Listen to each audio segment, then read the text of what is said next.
Hey, I'm Duke on Twitch. If you want to support the channel and greensunzenith.com, you can find my Patreon, merch store, and singles store, where you can buy singles through TCG Player or Card Hoarder in the video description. If you want to get in contact, you can also find all that info in the description below for things like donation deck lists or just wanting to reach out. Alright, let's get right into it. Hey team, welcome back to Dukes on Twitch. Back today with another donation list from That Maverick Joe. This is kind of the next iteration of BANT Maverick that we've been working on, with a light black splash for cards like Leovold and Grist in the main deck as Green Sun Zenith targets, and then also Opposition Agent and Plague Engineer in the sideboard, which is pretty cool. One card I was really impressed with last time was Lagrella, which is kind of like an O-ring effect. When it comes into play, you can also target your own creatures if you want to play around something like a sweeper effect. And if you do exile your own creatures, they come back on the field when Lagrella exits the field with +1/+1 counters on it, which is pretty sweet. You can also obviously Caracas Lagrella, which is pretty sweet. And yeah, I mean, taking out something like a construct as well is pretty cool, especially with Caracas over multiple turns. We aren't playing Spirit of the Labyrinth in this version. We opted for Leovold as kind of our card draw effect. And then we have things like Uro and Grist to get that card advantage going, so we're not actually playing Sylvan Library either. We are playing Once Upon a Time, but I'm still playing the 6 Dorks and 23 lands because I really want to make sure mana is consistent. I actually haven't played a list like this with so many jewels, but I don't mind it, especially against a pretty wasteland heavy meta and things like Blue-Red Delver. There was Meddling Mage in the board, but it's really hard for me to play with Meddling Mage because I find a lot of fast combo is going to combo you out before you find Meddling Mage. And they also have so many ways to go off that one Meddling Mage might not necessarily get you there. Gaddock Teeg, on the other hand, is kind of like a Meddling Mage for a lot of different threats. And by threats, I mean instant or sorceries that usually kill you for things like Past in Flames, Tendrils, Empty the Warrens, or against like a blue-white deck. You know, Teeg is pretty much a Meddling Mage for Prismatic Ending, Jace, Supreme Verdict, Terminus, Engineered Explosives, Ruination, if you will.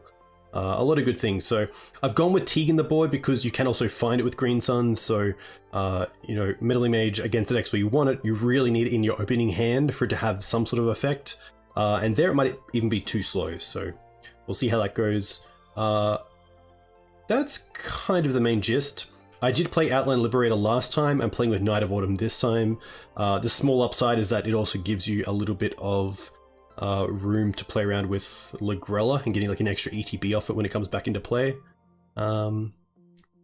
Otherwise, yeah, pretty keen to see how it goes. And there he is, Joe. I hope you're doing very well.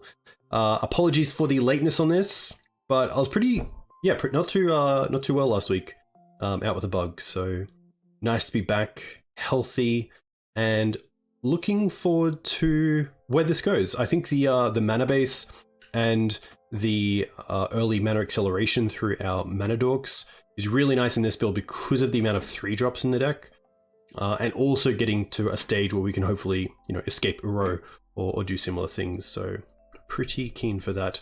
Blue Elemental Blast, obviously a pretty nice hedge against Minsk and Boo, but also things like DRC and Expressive Iteration. So pretty keen to see that unfold as well. I think, yeah, the Elemental Blasts are looking pretty strong. Alright, Joe, Dark Bant, nice, play points, perfect, league, gameplay. Nice. I hope you're all doing well. We already have a match, which is fantastic, but we are going to be on the play with a hand that hopefully we can keep.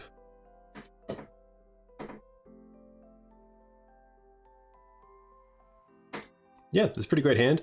Up against the Yorion deck, which is fine. Have removal for something like Swords. I probably want a Green Suns here for Dried Arbor, just because then we have a turn 2 Knight or Endurance if needed, but really, really, really nice to see it. So pretty nice to be able to keep this, but yeah, I will say it's tough to say from like a competitive standpoint to play BANT over other fractions of Maverick when things like Red Elemental Blast are being played in the main deck of a lot of decks. But I mean, BANT is just so strong that if you do come up against a midrange deck, like having an Uro or having, you know, a few other cards in the deck is really, really powerful. So it's definitely nice to play around with. I think I'm pretty happy to... I might keep the fetch for a blue source. And just Green Sun's here for Dried Arbor. But not sure if we're up against D&T or... like a 4-color, 3-color deck with Yorion. Okay. Definitely not up against D&T. But thankfully we have a pretty nice hand for this anyway.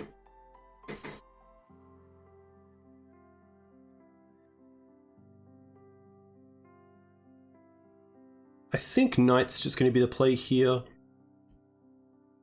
Holding up Endurance is probably not where I want to be. Might want to hold Endurance for later on in the game. They chose to not shuffle with their library, so I think they obviously have at least one removal spell. I could try to beta removal spell with just the Endurance. And then maybe play the Knight next turn. Against a deck that's happy to fetch for Island straight up probably means they're going for basics early on. And because we already have a Wasteland in hand, I probably don't have to go for Knight too quickly. Oh, it could be Cephalid Breakfast, yeah. Which sadly Endurance doesn't stop either. If they have Cabal Therapy. I'm happy to pass here with an Endurance open. But pretty... I think it's a pretty telling sign to pass with Dried Arbor open. Like, not attacking. You know, it's not like we're playing with, like, Sword Splash as play around Daze here. I think our opponent probably knows we have an Endurance coming. I do think Fiend Artisan Mav is very good. Just gotta find the time to actually put some time into it. Sorry. I just, I clicked through as I was talking. Alright.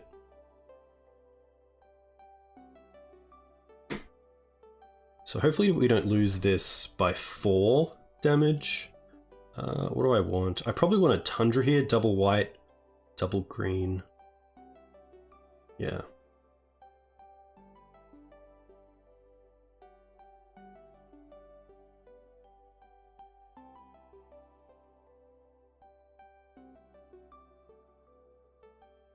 I mean, by tapping out here, we could just die next turn, but in the 80 card version, I think we have a little bit of time here.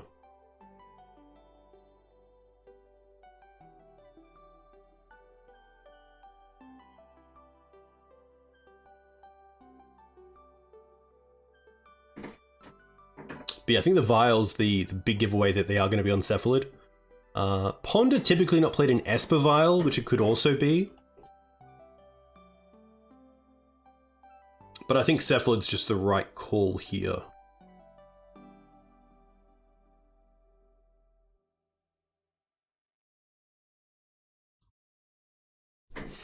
Yeah, nice Onion Lotus. Very, very nice. Sweet deck. Used to have a player locally who played it, which is pretty awesome. Okay.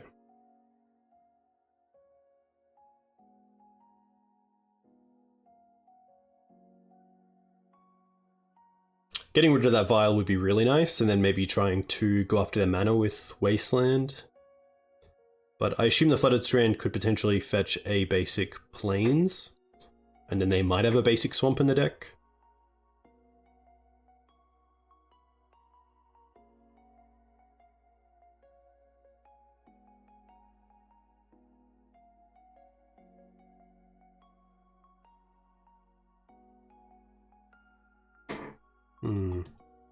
Happy to attack first for 2, and then just hold up Sword and Endurance.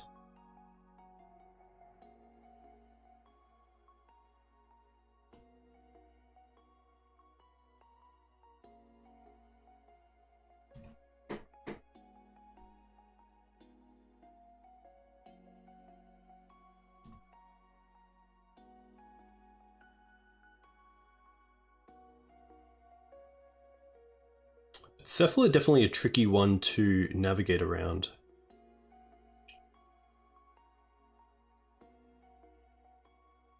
Pretty happy to get 1 endurance down here. They missed a land drop, which is pretty key. I don't think they play Snapcaster, so I actually am just going to leave them. I don't really want to give them another Swords to Plowshares. And if they do have Snap, we do have another Endurance the following turn anyway.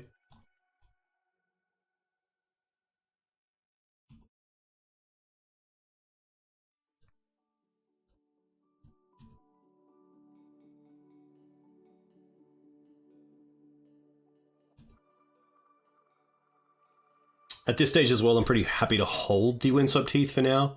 I think it's a little bit better as an unknown card than being my 7th mana source.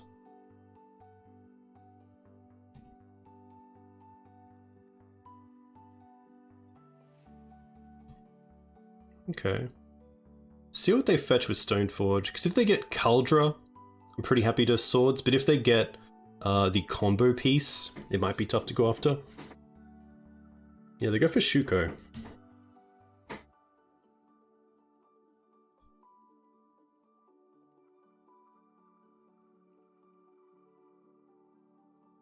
Yeah, Newton's done a lot for elves, especially around Fiend Artisan. And we've definitely had some back and forth, which is really nice, about Maverick and where it should be as a Fiend Artisan deck. Because the card is really strong.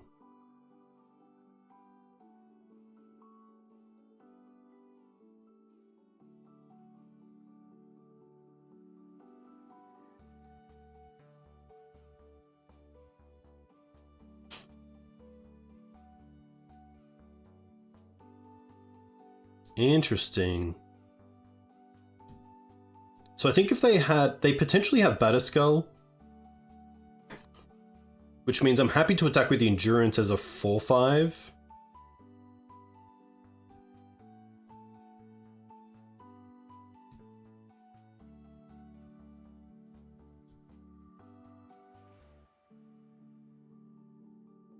And then if we play the land here, we can play Grist, and then we can hold up Endurance and Swords to Plowshares, which is pretty nice.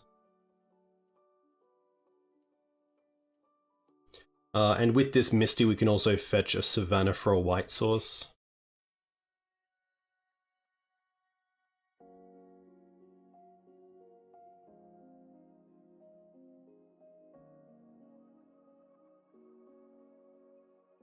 Pretty happy just to tick up here. I don't really need to kill the Stoneforge at this point.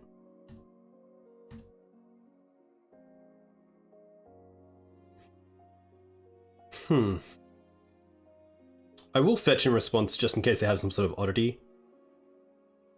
And just get another Savannah. I assume this is Recruiter of the Guard. Sometimes TNN's played in the sideboard, but for a 3-drop in the main deck, it's most likely Recruiter.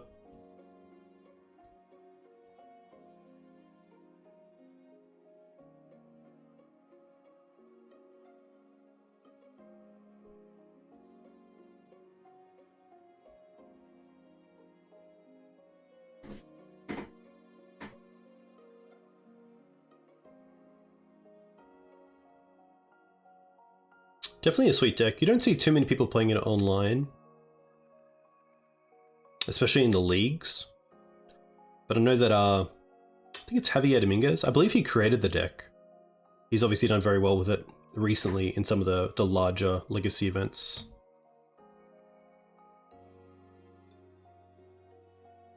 This is Urion Cephalid Breakfast, which I assume is very similar to the list that I believe Javier actually won the event that he played in with it, which is very cool to see. Goes to show that sticking to a deck, no matter the format and what people might tell you, is obviously a very powerful thing to do.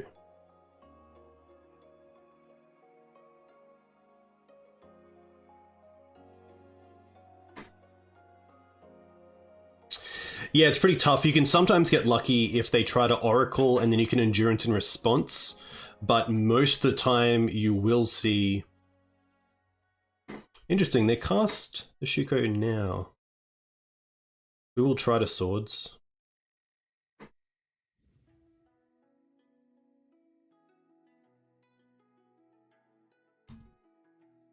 Wow, I didn't expect that. And usually you can't endurance the Dread Return or the Narcomoebas because they'll Cabal Therapy you first. But I've definitely seen situations where, yeah, if you endurance, they just kind of go again. What do I want to do here? I could play the endurance right now and then swing for 3, 6, 7, 8. Which isn't lethal. I could also just hold up the endurance here. How does breakfast work? So you have the card Cephalid Illusionist, which whenever it becomes the target of a spell or ability, you mill 3 cards. So you have a card like Shuko, which is equipped for 0, which allows you to keep targeting Cephalid Illusionist and mill your deck. And as you do that, you'll hit Narcomoebas, which come into play. And then at the very end, you'll be able to Dread Return back Thassa's Oracle. And because you've milled yourself, you have 0 cards in the decks, you win through Thassa's Oracle. The issue with Endurance is that if you Endurance them in response to really any of it, they can just Illusion again to either put 0 cards in their library or to put like Dread Return back or something else. So pretty tough. The Violent 3 is suspicious, but they do have the Recruiter already in play, so I think I'm actually going to hold this. I don't think playing it does a whole lot right now, just because it doesn't present lethal. Safekeeper's kind of cool.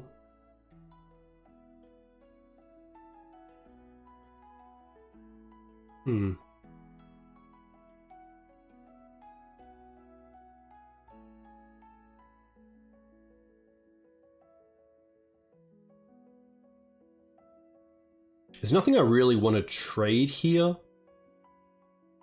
think I'm pretty happy to attack with the Endurance with Exalted and then see if they want to do anything post-combat.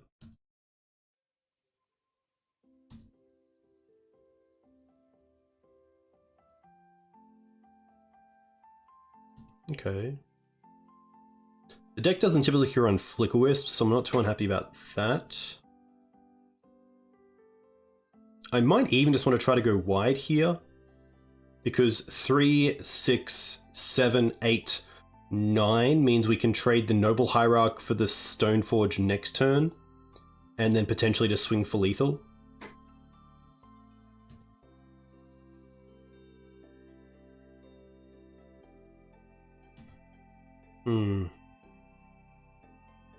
Obviously another Recruiter is very good.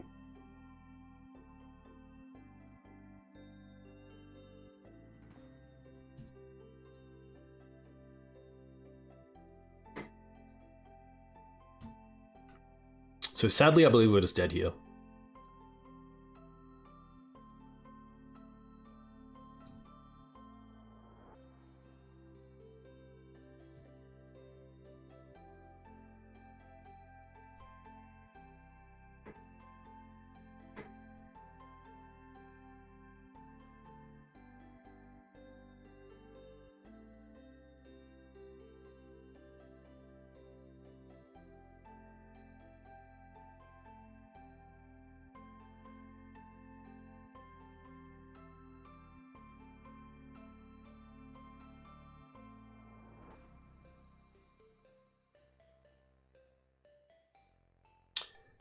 Yeah. I assume I assume there's no versions that don't run therapy. But we'll see how my opponent wants to go out this turn.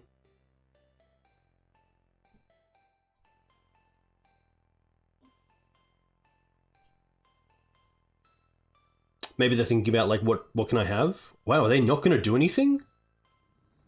Surely. Wow. I did not expect that. Because this is only at sorcery speed? Does that mean they have something in hand? Like... No, because if they have Thassa's Oracle in... I guess they might have Thassa's Oracle in hand. And they can't cast it?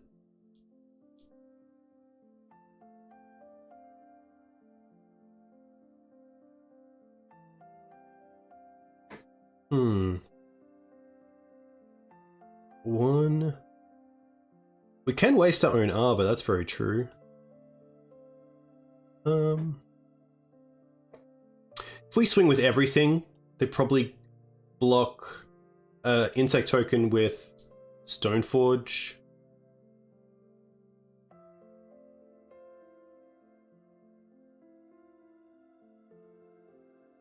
One, two. I guess we could also like evoke endurance, which is 3, so then 6 has to get through. I think I'd rather just grist the Cephalid Illusionist here. You can find the deck list on Cupboard Live, which should be over here. I think I'm just going to start off with once. Because if I find, like, Questing Beast, I obviously want to attack with that as well. Night of Autumn. That's pretty interesting.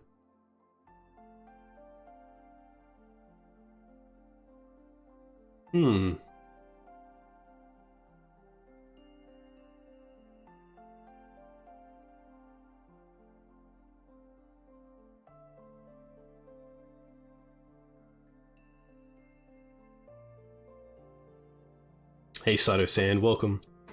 Hope you're doing well. Pretty happy to hit the Shuko here. And then also just trade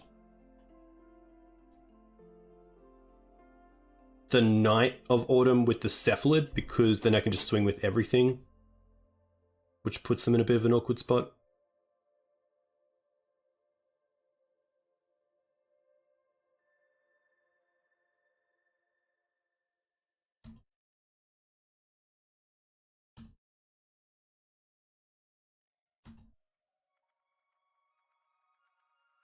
Maybe not, maybe it is just the endurance. Just because they can attack. They can block with Stoneforge Mystic pretty favorably.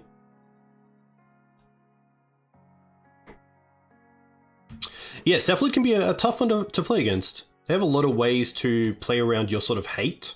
And without something like Scavenging Ooze, it's definitely a matchup that's gotten a little bit tighter.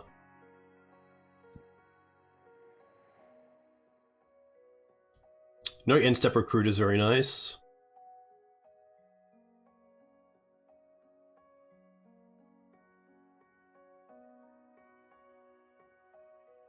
But yeah, I can only think that they didn't go off last turn because they had Thoracle in hand?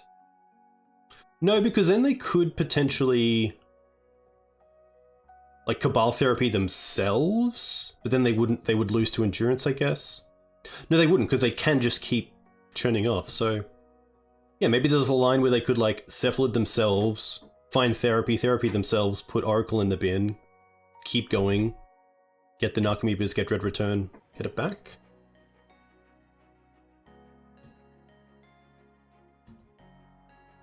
Nice, there we go. So that is Questing Beast. 1, 2, 3, 4, 5. I think Beast is just the way to go here.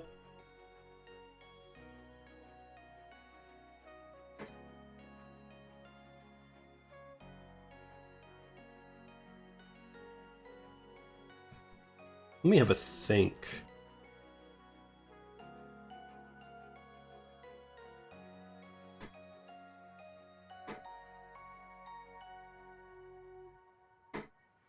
Yeah, I think that Questing Beast is better than, like, Lagrella. I think Beast just really puts them in a position where they have to find the combo very quickly. 1, 2, 3, 4, 5...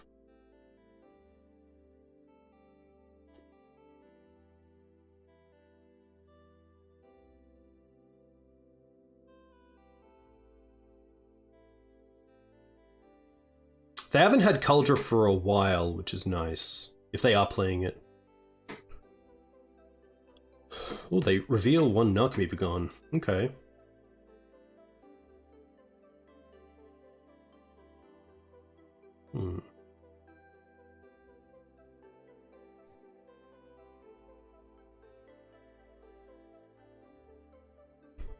I think in this spot I'm happy to Grist away the Strix and then just attack with everything.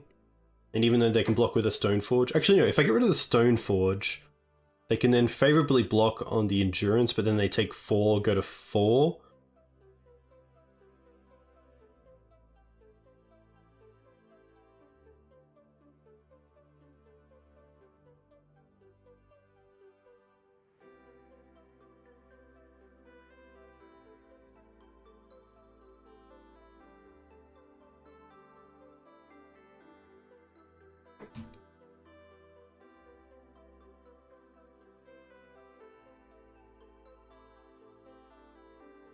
Oh, they have something. They have Cauldra. There we go. Ravenous Panda with the call. Interesting.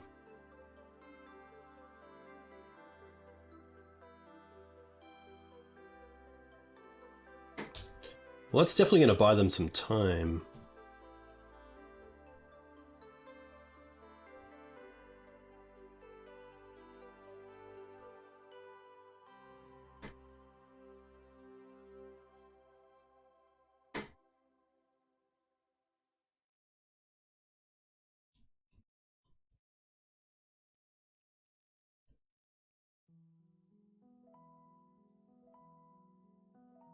Okay. Can't save the Grist here, so I'm pretty happy just to throw it away.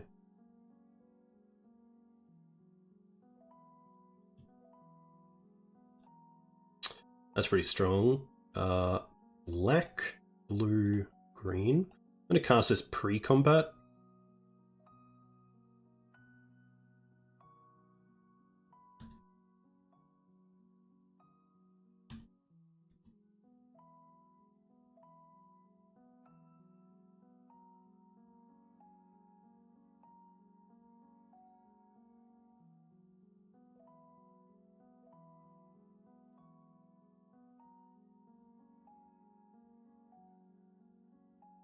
The question is, if they block the Safekeeper, do I give Leovold protection before... Yeah, okay, they're going to go like this. Alright.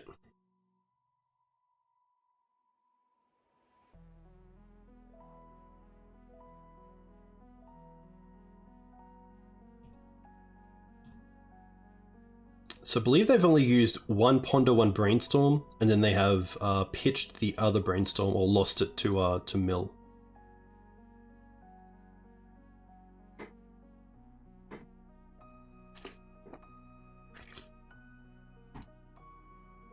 Oof. Okay. They just needed the blocker.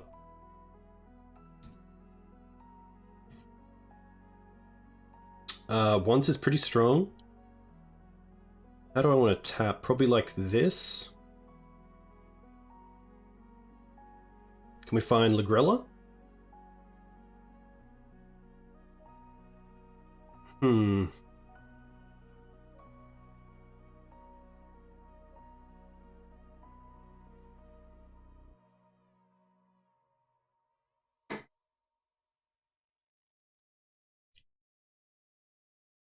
I think I like the Knight.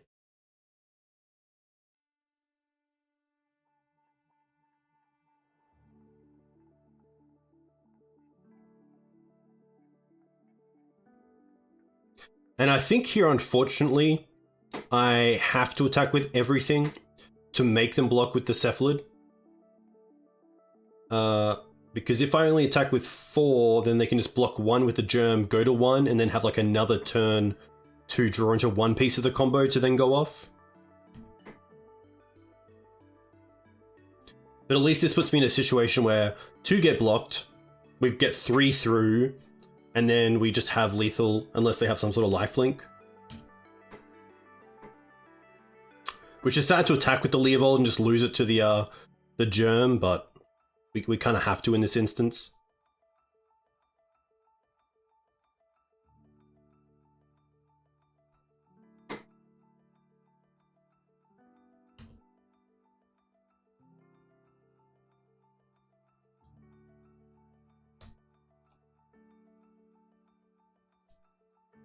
So now again they have to get both pieces of the combo or get 2 more blockers.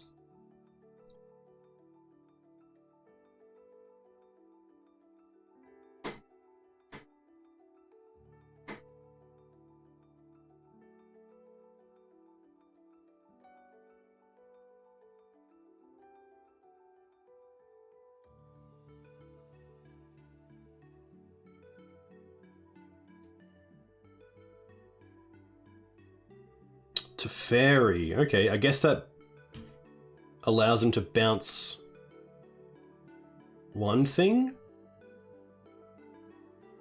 and then try to draw into a 3-drop or a land removal spell.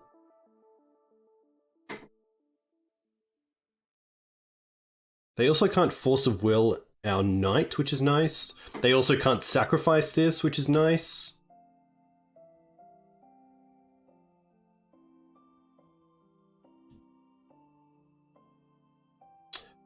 I think Oof is the play here to see if they have something with the vial.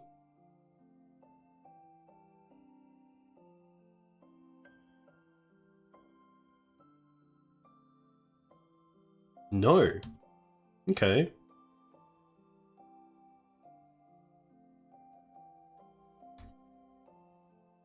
Solitude, potentially?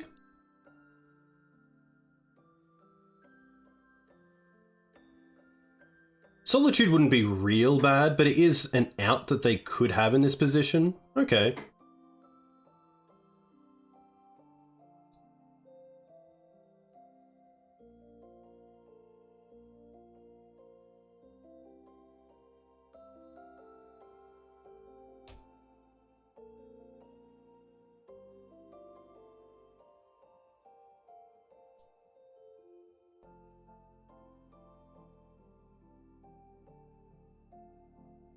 We still have 3 prismatic endings.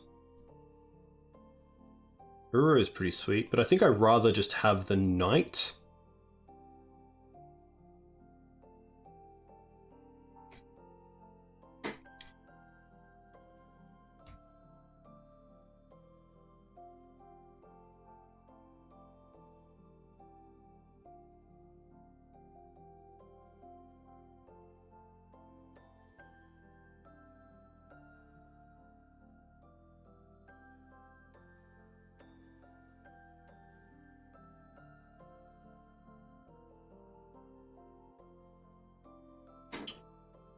Oof, no attacks, okay. Ramanap, does that do anything? Not really.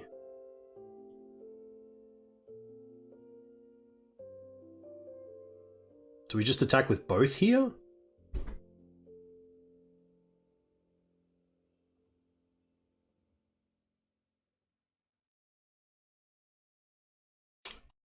I think, like, make them have it?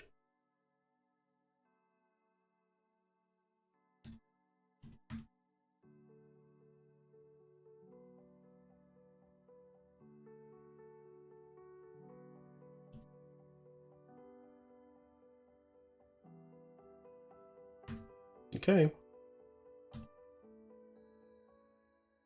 So the Dry Double was exiled.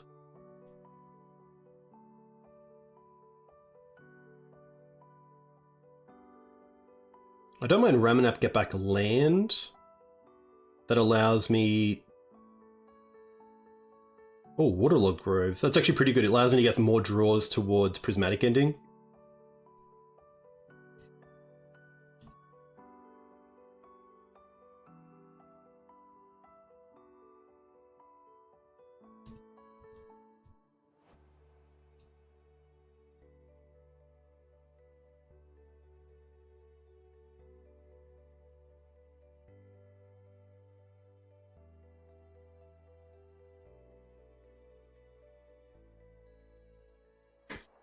Endurance Flash sadly doesn't work because Teferi is on the board, so I have to cast Endurance in my main phase.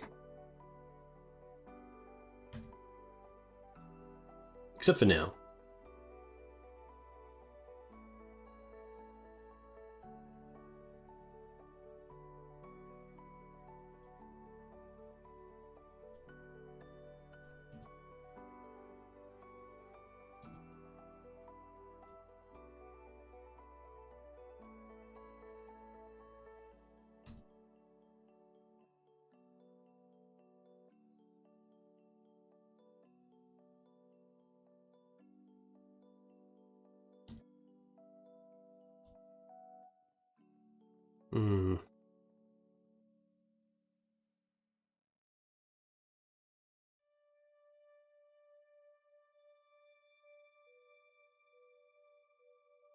I don't mind Uro here. So I can draw first. Okay. Oof, so close.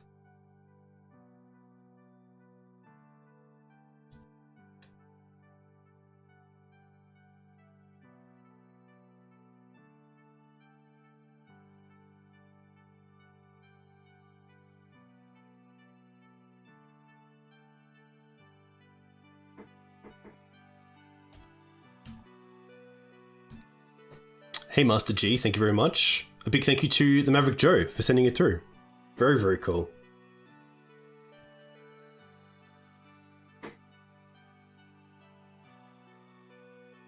Yeah, I think maybe getting that Uro into play faster would have been the better thing to do. What's this? 4-mana Palace Jailer? Okay.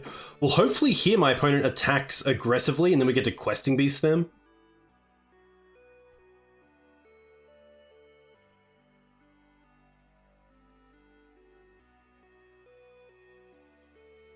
Do they attack with it? Oh, they do? So they can't force this. They can't fetch. They probably don't have a 3-drop that actually blocks Questing Beast. Is it going to be the Beast here? I just want to get some beasts in chat.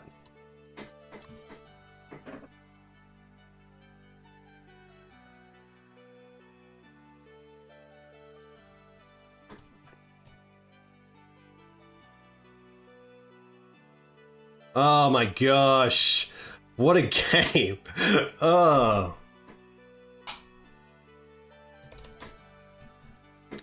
What a game. Okay, Cephalid's going to be interesting. I do like the opposition agents.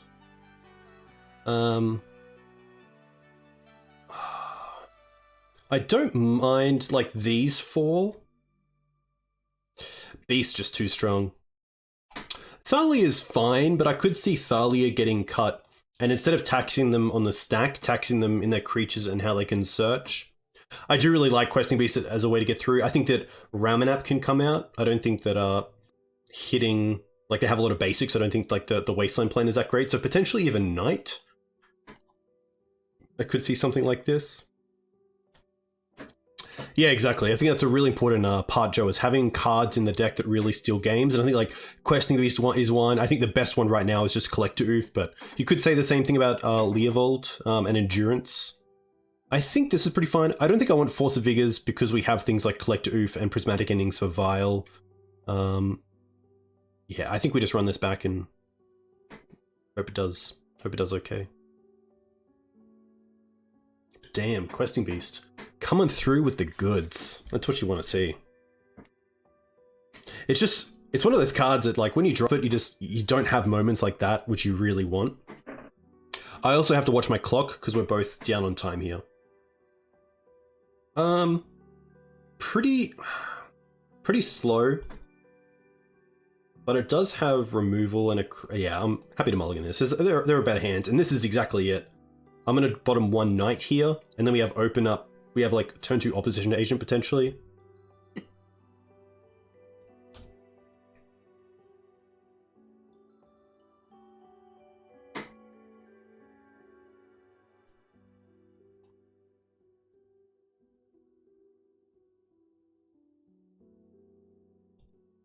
It's nice if they go, like, Stoneforge now, because we have swords for the Stoneforge.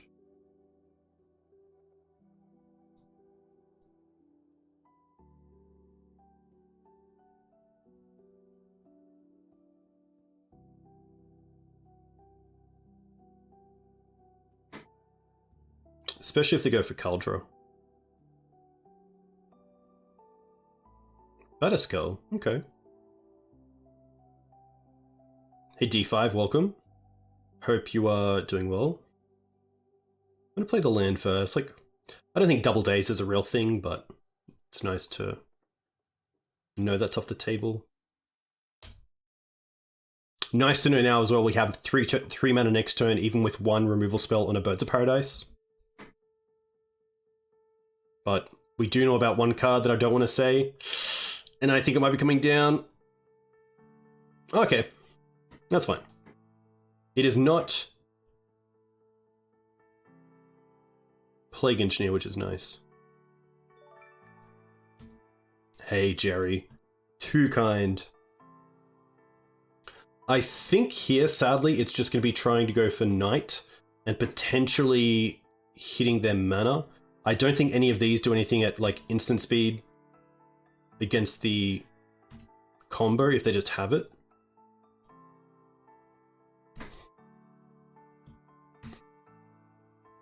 Very nice, Jerry. I do have some thoughts that I want to collect. But they just have the combo, so... Can see how they board, which is nice.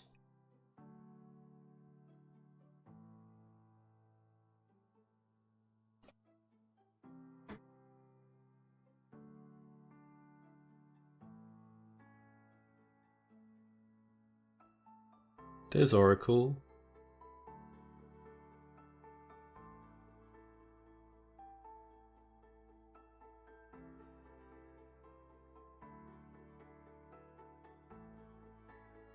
So nothing too different here. I think if they Cabal Therapy us, then I will concede.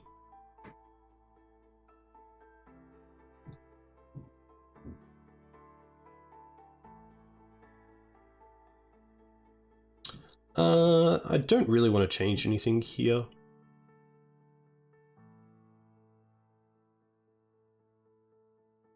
Yeah. I think everything plays a role well enough.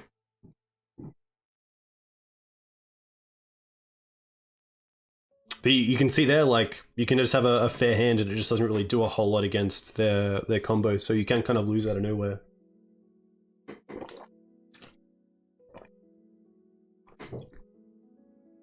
Also, the difference of being on the play draw, like having opposition agent for the Recruiter or the Stoneforge would have been really, really nice.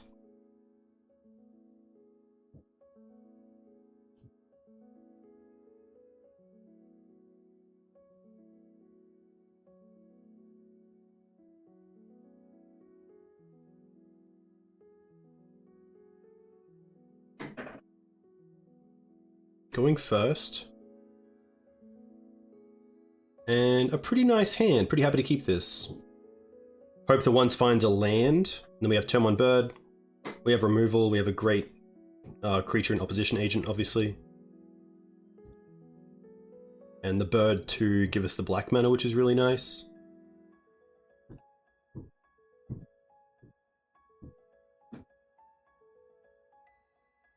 Nice.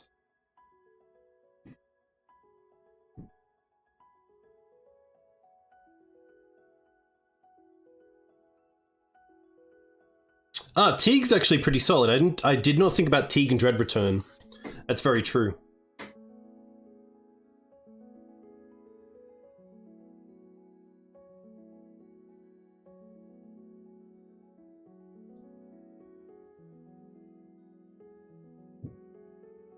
I'm actually pretty happy just to main phase this opposition agent to turn off a fetch land.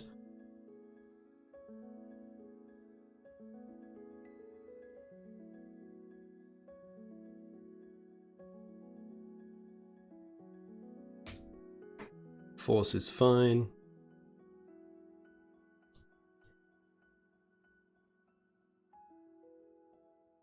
Interesting. We haven't seen Saga yet.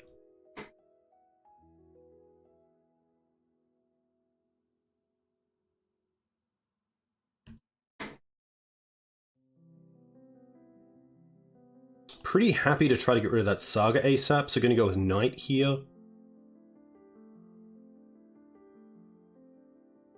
Another Force, wow.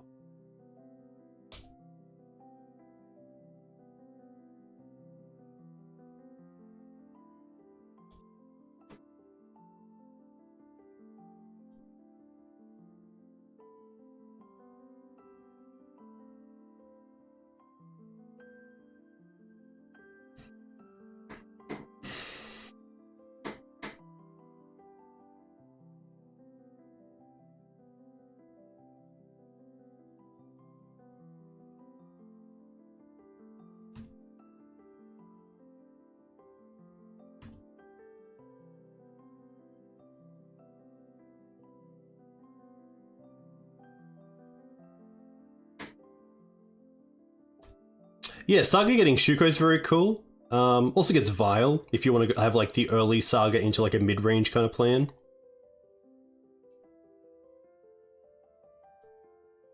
I think I just want to get Leovold off this Green Suns, because it seems like they're in a position where they have to start pondering and brainstorming to get where they want to be.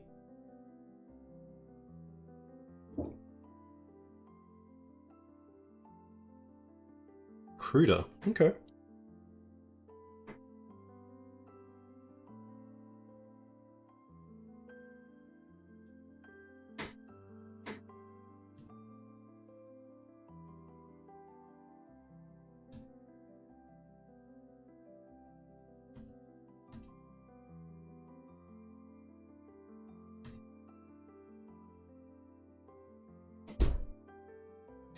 Now, if I have the Safekeeper with Oof, I don't need to worry about the Shuko line. So maybe this Green Suns can go for Leovold still? Is that greedy?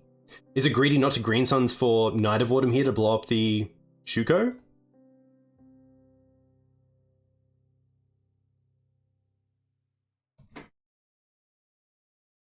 They have 3 cards. I think it's Safekeeper, and then I think to like win the game, it's got to be Leovold just to keep that pressure going.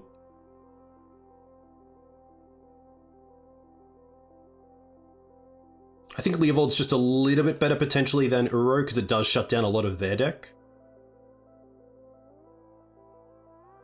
Grist is also pretty interesting. Maybe it's Grist. Ah. I do like that Leo shuts off Force and Brainstorm Ponder. I do really like that. Yeah, yeah. Leo's just cooler as well, like, let's be honest. It's also a faster clock, I believe, with Leo.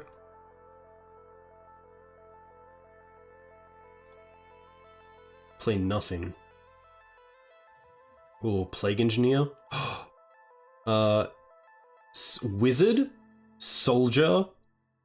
I believe that Normant Core is also a soldier, so I think here we just name Soldier, and that way they can't get this online, and they can't oof.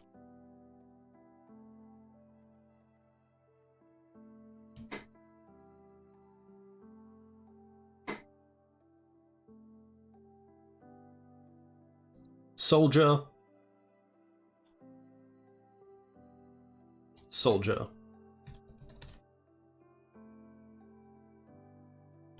And then happy just to attack with Leovold here. I don't want to throw the oof into a opposition agent.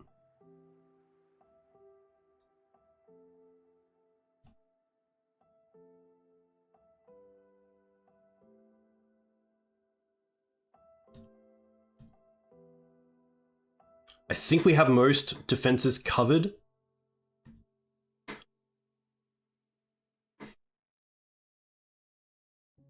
Oh my gosh. That makes me pretty happy to attack with these two. Puts them to 6. And then the following turn, we might be able to attack with a little bit more. You can see how good Sylvan Safekeeper is here.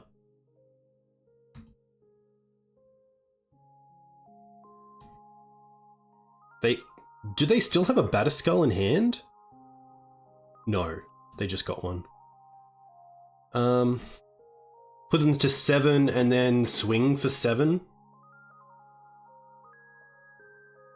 That's just the play.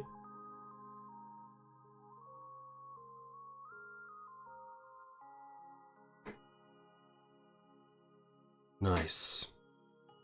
Very fortunate there with our top decks, but they're in the deck for a reason.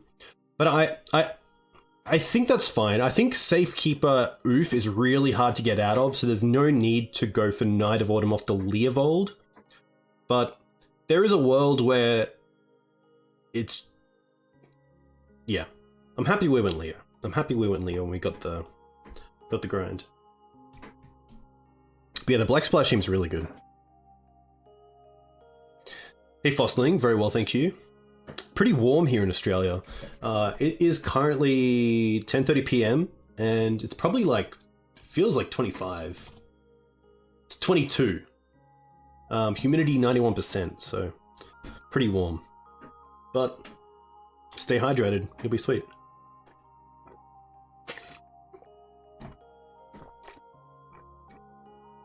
Geez, Panda, you can do a lot with that. I do have 2 challenges coming up due to the challenge of chatters who get enough points they can actually make me do a challenge. So this coming Saturday I'm going to do one. Most likely playing D&T. Really want to see how it goes through a challenge. Would love to get a finish with it, let's be honest.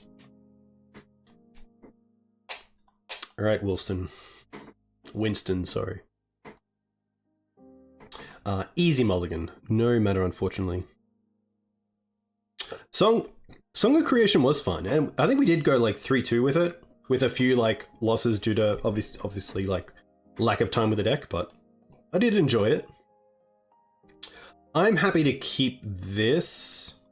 I'm gonna bottom the Leo, because most decks have something to Salt and Prismatic Ending, and having the once is quite nice for a white source. Oh, okay, it's gonna be Reanimator, so I guess we could potentially find... It could also be Madness, but once finding Endurance is what we want.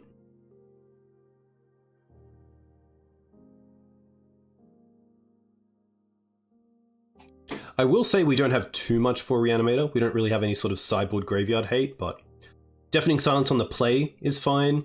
I wouldn't bring in Elemental Blast just for looting. Agent's pretty strong as well. I think Agent just has more text than some other cards.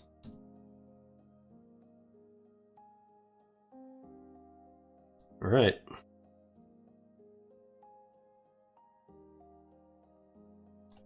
We gotta go for it. Oh, so close. So close. I guess we get Uro. Actually, I kind of need the white source for the swords. But there is a world where we should have just conceded. Maybe taken something else, but... Yeah, most likely. If they... There is a world where if they don't hand disruption us, but... A little bit too easy there. Deafening Silences. I don't mind Hull Breaches on the play. I think Force of Vigors actually just have more text than Prismatic Ending. Teeg isn't that great, it's a little bit too slow. Questing Beast, Ramanap, Uro. Collector Oof has some text. Safekeeper. Knight's Leopold Grist. Agents are interesting on the play as well. Really just stops in Tomb. I think these are good. Endurance. Knight of Autumn I could see coming out, actually. Yeah. I think Force is just better. Force works really well against Animate Dead, because if you destroy the Animate Dead before the creature comes into play, it never comes in play.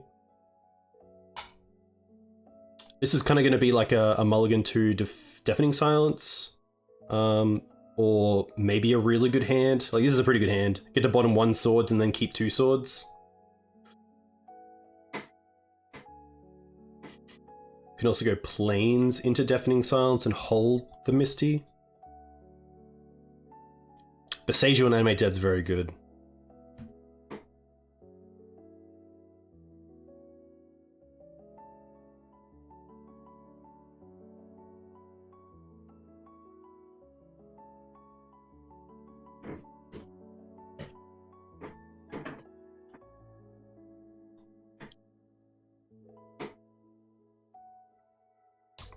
Really nice to have the double Swords to Plowshares to play around like 1 Unmask or 1 Thoughtseize.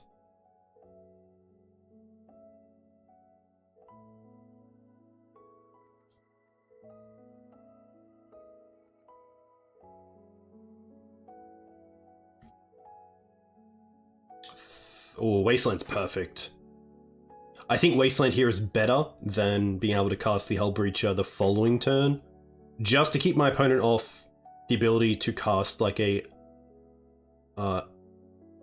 2-mana resurrection spell here. Oh, they go for Archon. Okay.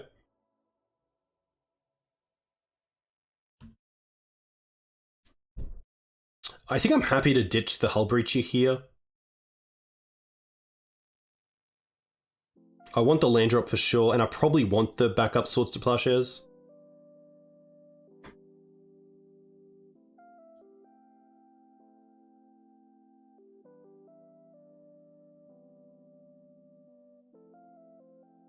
Grief. Well, makes that pretty easy.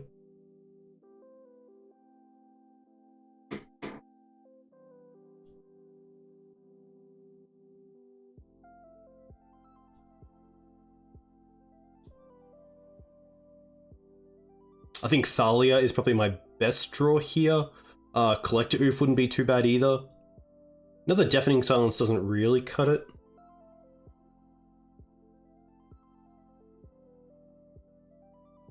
I don't think my opponent's going to like play around me having like Surgical or something. They seem like a player who's just going to go all in, so...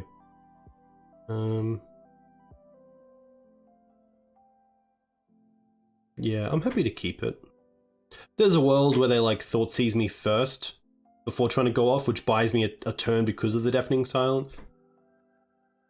If they have something like Wear Tear, it does change things.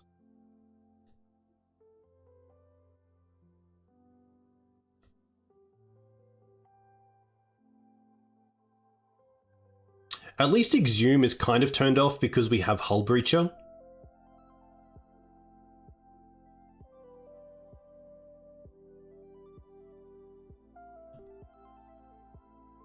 Okay.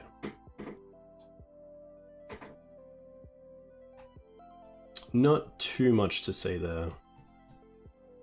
I definitely built the deck in a way that if we play against Reanimator, we lose. Like, we have no additional endurances, we have no surgicals or ley lines or things like that, so definitely not too surprised.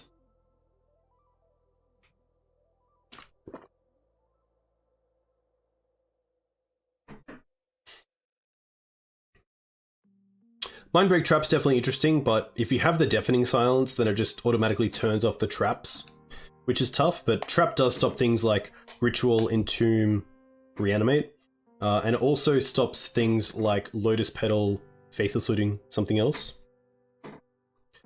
Pretty nice hand, pretty happy to keep this. Could go turn 2 Uro, which is pretty sweet.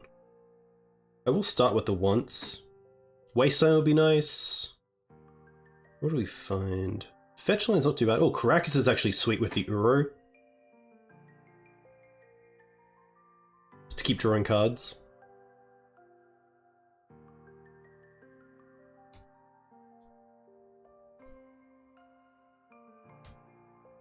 But maybe it's wrong not to be prepared for Reanimator in leagues because it is just such an easy deck to grind with.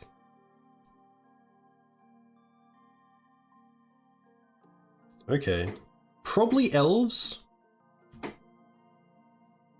Okay, that's actually pretty good.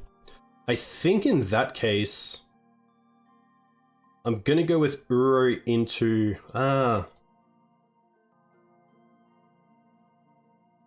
My line was Uro and then put in Karakas and bounce it before it dies, but I kind of want to Swords this Reclaimer right now. So I think I might still go with Uro.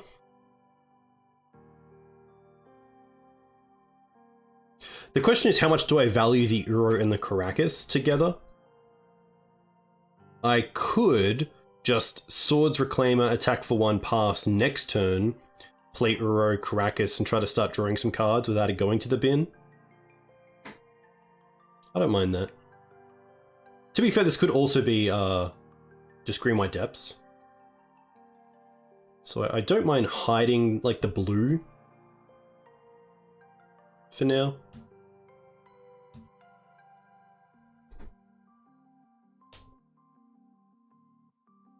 There we go, Joe. That's very true.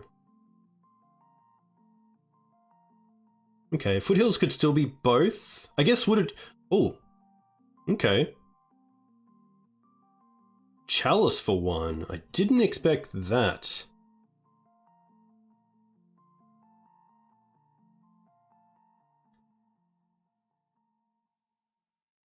So I want... I always forget. Someone please. I want to be able to place your trigger abilities on the stack. I think we put this one first? Left one first. Okay, cool.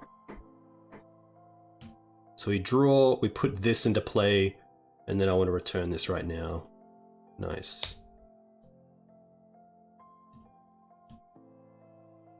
The Chalice we can beat with the Prismatic ending, which is nice.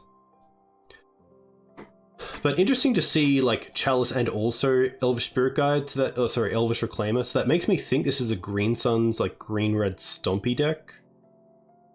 Great choice in basics, I will say that.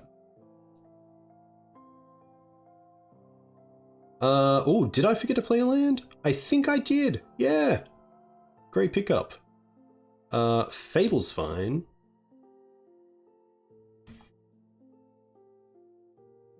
Hmm.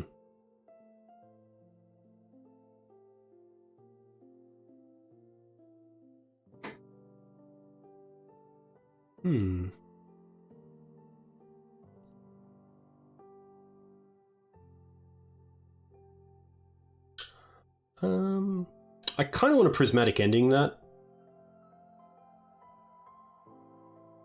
And then probably just hold up the Once Upon a Time.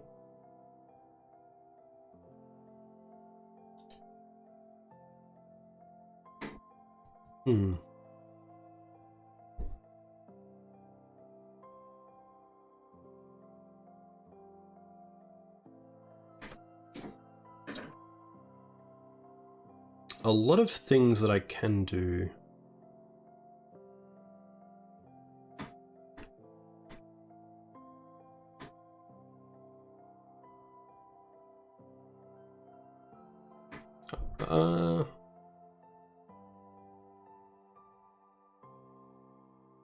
Think, Dougal, think.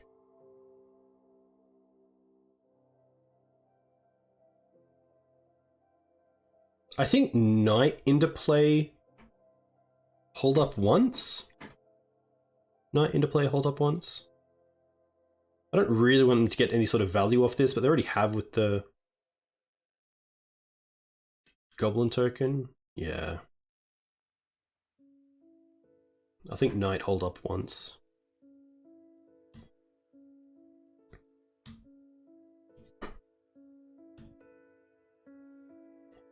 Yeah, sadly just have to have the endurance. That's the tough part.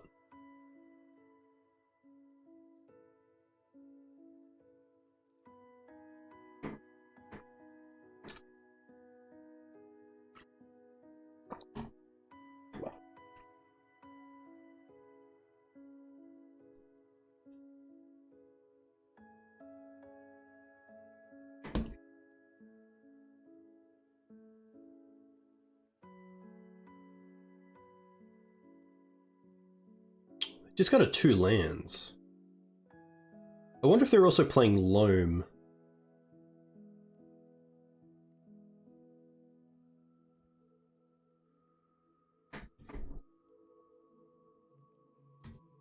Alright. No great blocks here. I own a single Guy's Cradle. A single Guy's Cradle for Legacy Mav and Highlander. Sadly didn't get into them too early, so I wasn't able to pick up like my playset for Elves or something, but... Oh, what's this? 5 mana? Titania potentially? 6 mana? 3, 4, 5, 6. Green Suns for 5. Okay. I'm going to assume it's Titania. And if it is, we should respond to them targeting our fetch land with Caracasing it.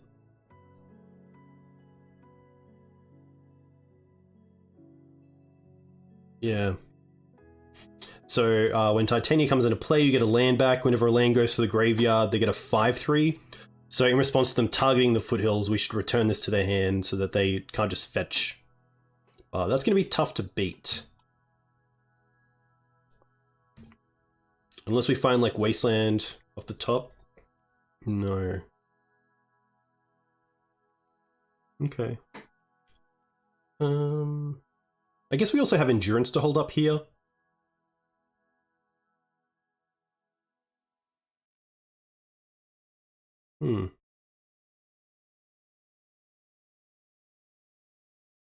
Waste Tomb, Hope No Other Land. Yeah.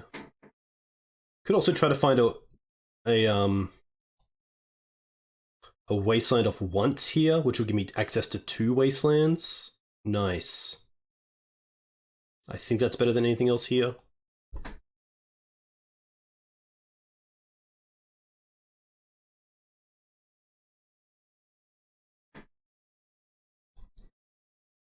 Now the question is, do I want to go for Uro?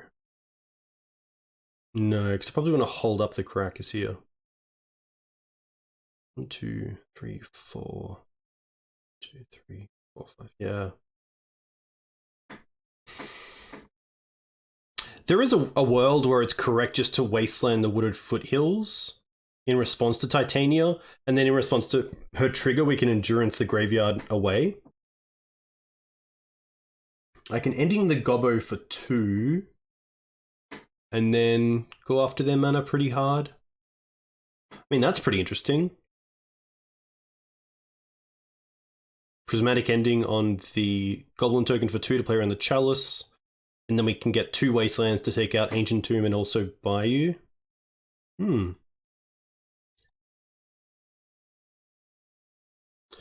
kind of like passing and just holding up Endurance.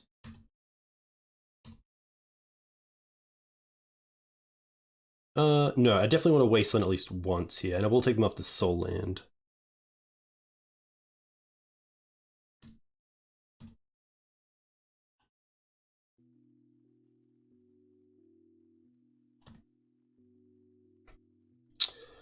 This is going to be fine. Now, is this a 0 converted mana cost? I believe it is. I believe that is kind of the same change as like Huntmaster of the Fells or Delver. No longer being like a 1 CMC Delver. You think it's still 3? It's still 3? Okay, cool. Alright, they attack.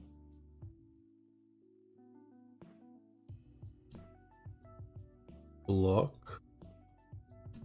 Ooh, what I could do here is before damage, get rid of the Bayou so they don't have the mana for their second main phase. Nice.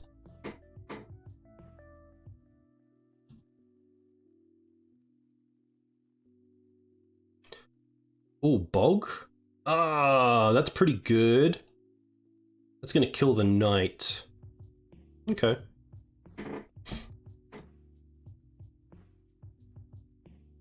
At least the Bog isn't hitting the Uro.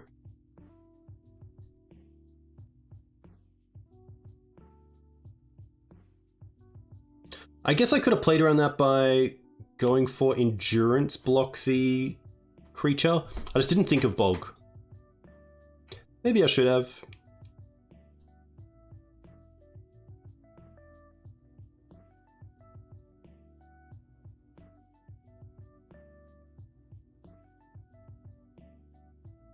Green Suns for 3. They've played the Bog for turn, so I'm pretty happy just to allow this.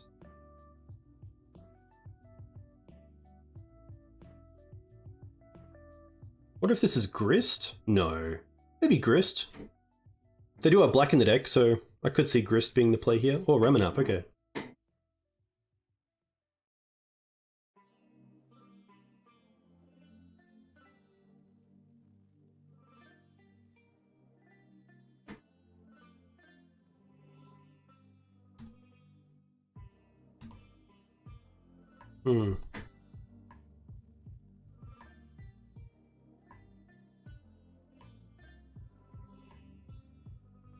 I think I like just getting rid of the Ramanap here.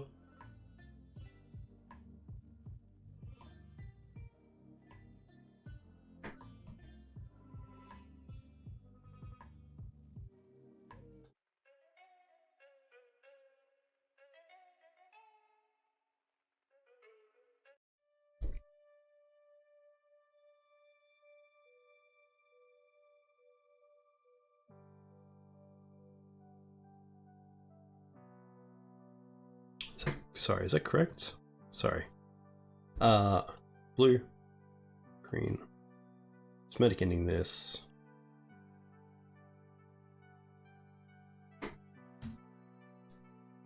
Attack for 4 and then play Thalia.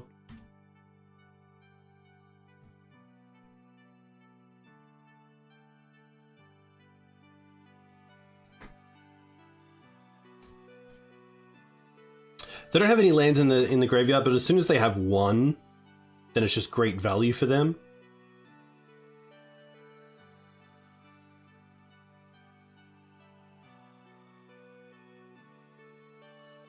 The Ramanup's also a little bit harder to attack into.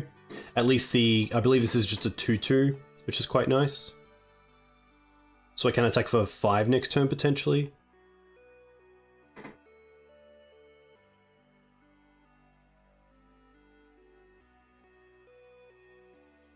Yeah, Fable's definitely a tough thing to deal with if they do have creatures on board as well.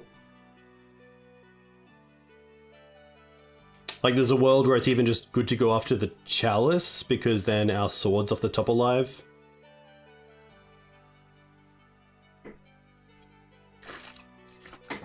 Definitely not an easy decision.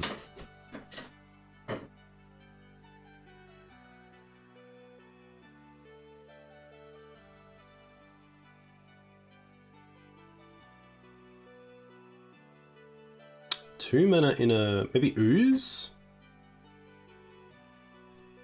Tarmogoyf, okay.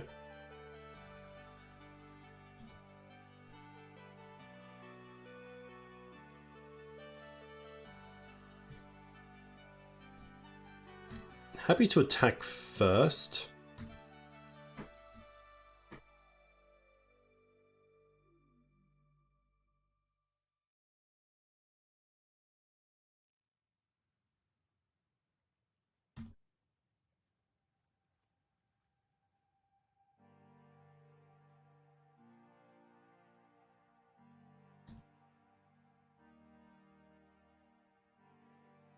Of course, I knew I would run into the Chalice at some point, but I actually don't mind getting the bird into the yard either because of Uro.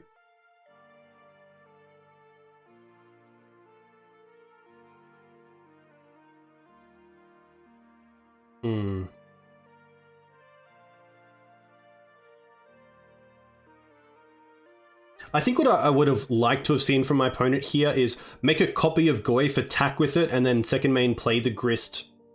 I guess they can do this now anyway, yeah. Like, attack with the Goyf, and then you can just, like, sack one. Oh, okay, they're not even going to attack with it. There's definitely no downside to attacking with both here.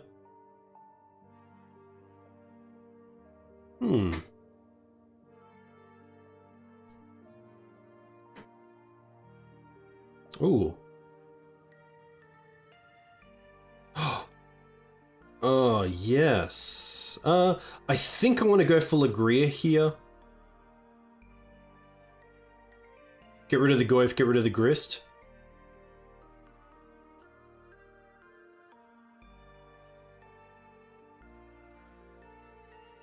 Let's have a look. There's a few options. I think Lagrella. Take out the Goyf.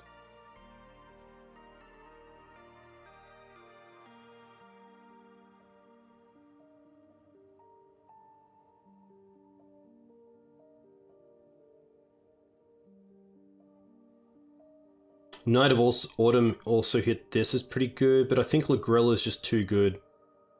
Especially with Caracas. It also means we can start getting rid of those pesky tokens.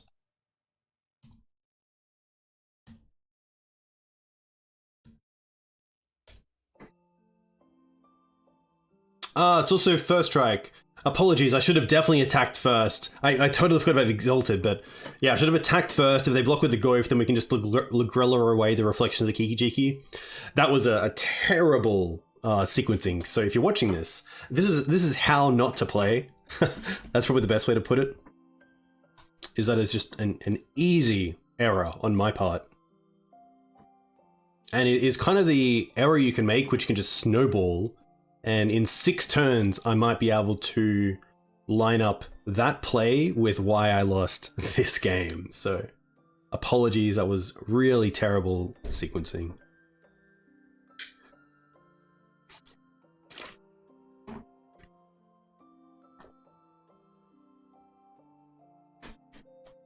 You live, you learn. You live, you learn. And now I probably won't make the mistake ever again, hopefully. So, if you enjoy these mistakes, you can find me on YouTube. You can find me on Twitter, of course, as well.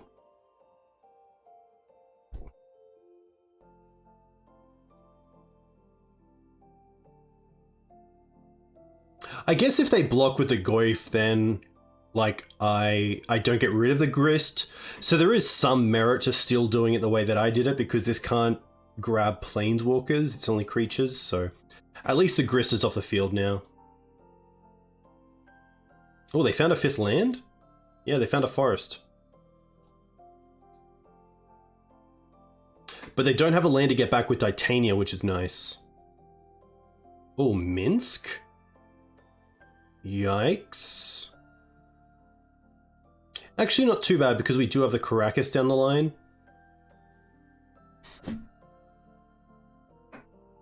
Hey, Jason. Too kind. Too kind for the 2-month sub. Thank you very much. Yeah, they're probably just going to hit the Thalia here. Okay.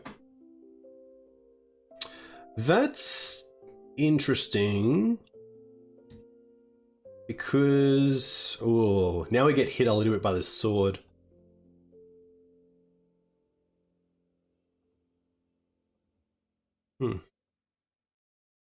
We definitely attack Minsk. And then we probably just go for Uro. Haha, thank you.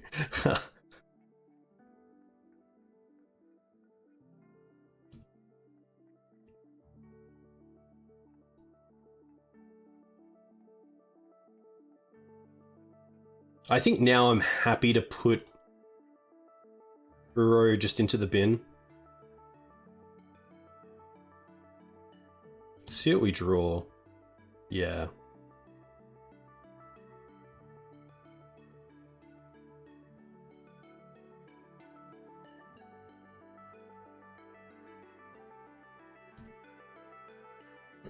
I would say that Naya Depths is definitely in a better spot. I would even say like Orcs or Elves is probably the better Maverick deck if you're looking for that sort of play. Because yeah, it's really hard to... I think the big thing, and I actually want to put this out in writing and actually do like a bit of an explanation on my thoughts, but I think that in like a Green Suns deck right now, you've got to have like a good I win button, which is either like Merit Lage or Natural Order. And I don't think that Maverick kind of has that. You're very reactive or proactive reactive to what your opponent is doing. And that's not necessarily great to not have like a plan A and then pivot to fetch land. Oh, that's pretty nice. We have Uro in the bin. Sorry, I'll just work this out. I think he would just attack with both creatures. There is a world where Uro gets us Wasteland, so I might as well Uro first. So I might as well fetch first as well. I don't think I want to get Dried Arbor here.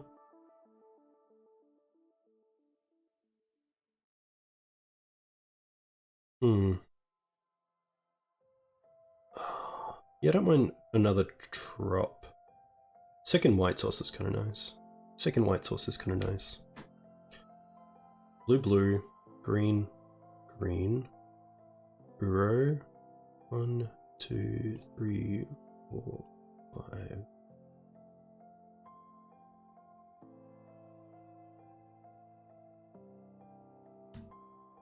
Wasteland. Make a copy.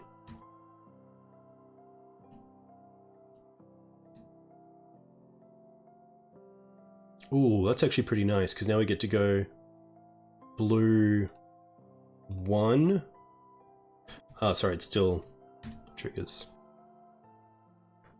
We can still play under the Thalia here, which is nice. And get... oh, no, we can't because of the Trinisphere.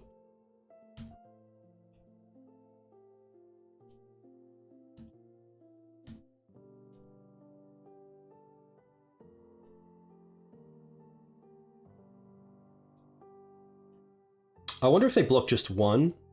Yeah, and then take the two.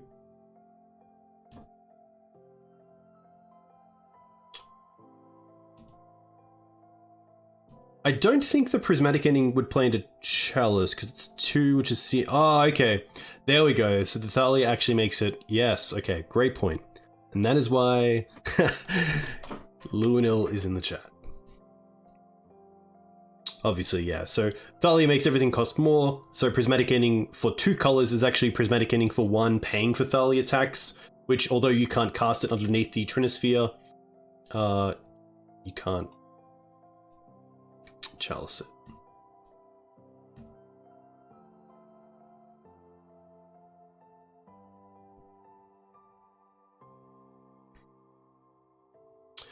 So here I think I like just going for prismatic ending on the Chalice, and then if they try to tap this, targeting this to make a token to block with, we can just swords this in response. So if they want to make a token, they have to do it in response to prismatic ending.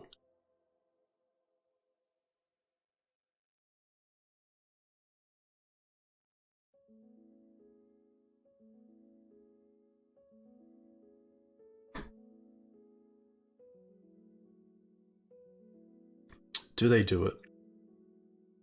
They do. Okay. So close.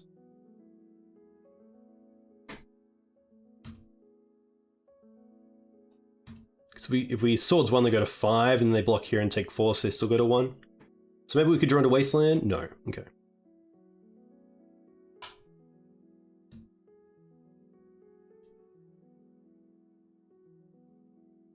Okay. Now I'm pretty happy to just hold back the swords. If they play a creature, then we can just swords the Kiki in response. Really tough spot for them. They never got another fetch land or land to really use well with the Titania in hand. I like the blue Elemental Blasts. I don't mind a Force of Vigor. I think the Thalias and Collector Oofs can most likely come out here. I'm gonna play like a nice grindy matchup. The Agents are interesting. We saw Fable, we saw Titania, we saw Green Suns, so I think that Agent has a bit of merit to it. Could see Safekeeper coming out. I'm going to assume they're on Blood Moon. Maybe not. They were like a Jund style list. We didn't see Mox Diamond. Leo's quite nice. We saw Sylvan Library. I think Elves is probably more, just in my opinion, I think Elves is more competitive in the hands of an Elves player, whereas Naya Depths is probably a little bit easier to pick up and play at a competitive level. But I think Elves is probably more competitive. It definitely depends on the pilot as well.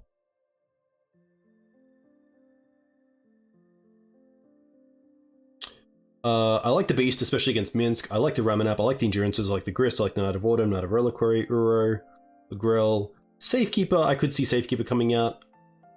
And then just putting in the 2 opposition agents.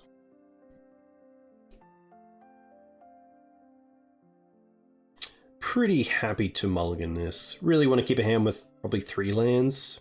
Or 2 lands in once. This is a pretty fantastic hand. Pretty happy to keep this. I could put back a land here, which I don't think is too greedy. I could also put back a Green Sun's target. Oh, yeah, like I don't mind keeping this. It's obviously very... It's tough though, because if they have Chalice for 1 on turn 1, of like a Tomb, then I kind of want to keep.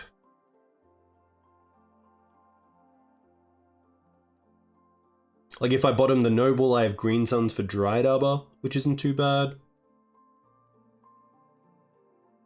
Also, if I draw like a Once or another Mana Dork, it's probably not what I want, so... I'm actually pretty happy. Like, Wasteland's a spell, so 2 land and a spell land is pretty nice.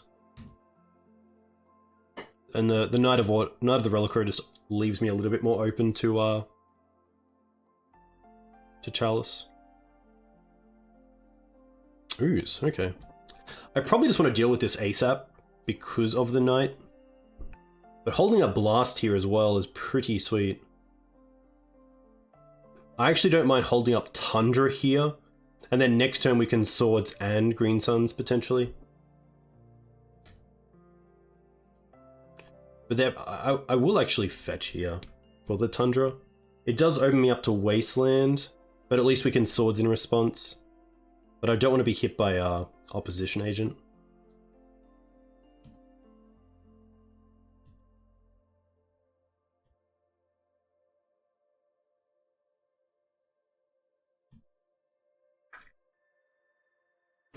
Yeah, the Fiend Artisan deck with Elves is very, very strong. Please be... Oh, nice. That's a fantastic hit. Ooh. Yeah, let's go for... Bayou. Green Suns for Dryad Arbor.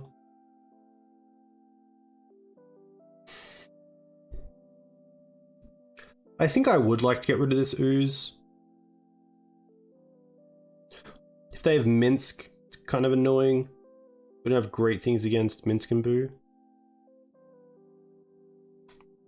Like, why am I swordsing the Scavenging Ooze here? To get... so it doesn't get rid of the Windswept Heath? Don't really care about that. I think there's probably a bigger threat that I care about more. And if they don't play another creature or Minsk, then I can just sword an end step.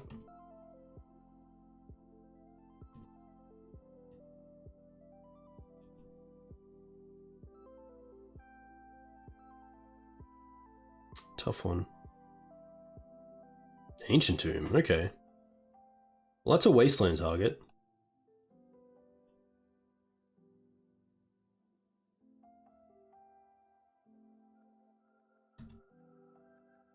I wonder if they eat the blue. They don't eat the blue. Okay. Once. I'm happy to go after Tomb here. Nothing? Knight? I don't think I'm in a world just yet to force this Mox Diamond, but it's getting pretty close to wanting to hit that. Abrupt Decay. In this economy? No, shout out to my opponent. They're playing a sweet deck. Okay. Ooh. Oh, we just have the mana for it. That's actually a great draw. It turns off a lot of things.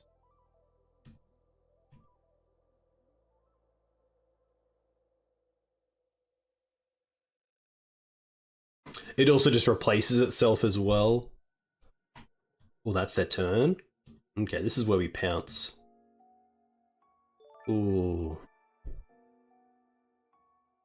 Can we find Wasteland off this? Wasteland, Prismatic Ending on the Mox Diamond, take out the Dryad Arbor. Oh.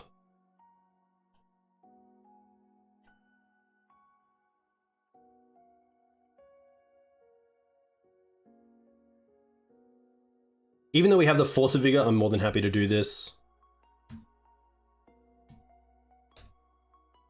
Hey, Small Sirrah, thank you very much for the follow. Sorry, the 6-month prub. Too good, too good. Thank you very much. Okay, so they do have Minsk mana online. Nice. Yeah, I'm happy to have this. Means we can attack into like a opposition agent and they can't trade, which is really good. Next turn we can hold up the Force of Vigor. There's not too many things I'm concerned about though, because Leovold turns off Sylvan Library. It means they can't really loot either with the Fable. It's probably Minsk at this point that is a little bit concerning, which is where I could have seen holding the Prismatic Ending, because we can't go after all of their mana because of their ability to hold the basics here.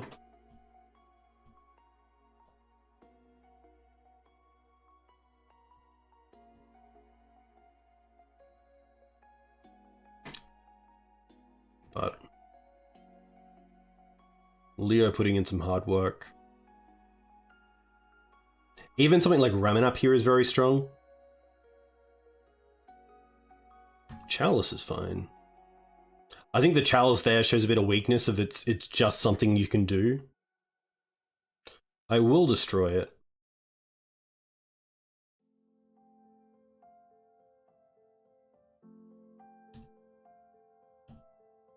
Green Suns? Oh, that's pretty good as well.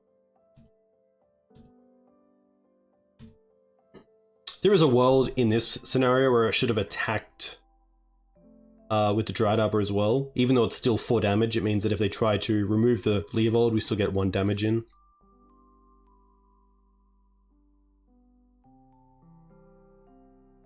Okay. Unfortunately, we just have the prismatic ending for this. Can we draw Exalted Creature? Green Suns? Elemental Blast. Still pretty good.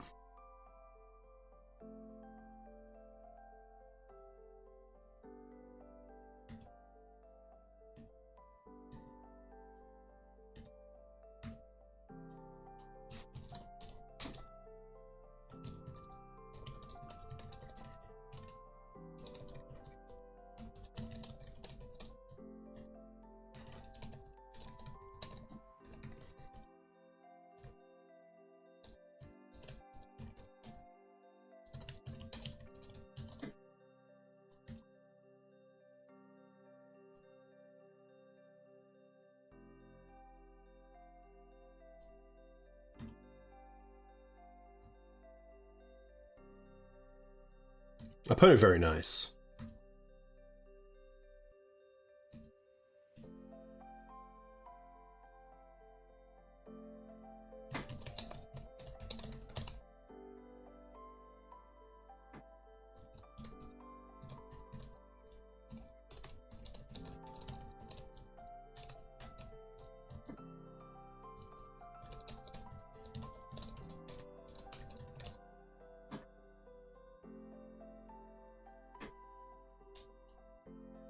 But yeah, I think, like, honestly there, I just drew very well and my opponent didn't really draw anything, so pretty tough. Leovold is the reason I bought a trop for Maverick. Nice. Yeah, Leo's sweet. Like, I think in power level, Grist is just the best reason to splash in Maverick. Like, if you're on, like, green-white, to splash for any color. It's like between like Prismatic Ending, obviously, but also Grist is very, very cool. But Leo's definitely up there. I mean, like, Leo is played in pretty much nothing. Maybe like Allurin. You don't really see it in many. I guess Blue Zenith is kind of probably the home for it at the moment, but you know, you don't see it in like, there's no like bug control decks that are seeing like sort of mainstay play in like, you know, challenges, etc. But Leo is just such a sweet card that it's a great reason to splash. Yeah, Breach not being able to get a Zenith for is pretty rough, but when it comes, it comes pretty good. So, all right, innovation. Let's see what you got. Honestly, I don't mind this hand. Like, the ones we can hold for a little while. I guess we could cast it straight away in case we draw into a Mana Dork. But having interaction in both Swords and Wasteland is pretty powerful. Opponent's gone to 6 cards. You can also just start on Misty. Like, if I want now for a Mana Dork, it's great, but do I really want that? Would I rather just play my lands? Hey, Autonomy, welcome. Very nice to see you in chat. Hope you're doing well. Opponent's gone to 4 cards, so I'm going to assume they're on combo. So I think holding the once, potentially for some sort of combo hate piece is where I want to be. Leading on Misty as well gives away the least amount of information about what I'm on. And my opponent could also think about like Daze with this Misty. Oh, they're going to be on mono red. Okay. Well, thankfully we have a basic here. And now I think Thalia is just the best play because it taxes Chrome Mox, it taxes any good 3-drop. Like, I'd hate to wasteland them and then go like Soul Land, Chromork, some sort of 3-drop. Hey Mike, welcome. Yeah, Logrella is really nice. It's really interesting. It's a really nice way to deal with threats on the board. You can of course Krakus it, so it's kind of cool with like any sort of construct tokens. I'm actually, yeah, I'm gonna once see if we can find a Windswept Heath. Nice. And then just get both basics and play Thalia. I think that's probably the best play here. So we want to get Forest off the Misty.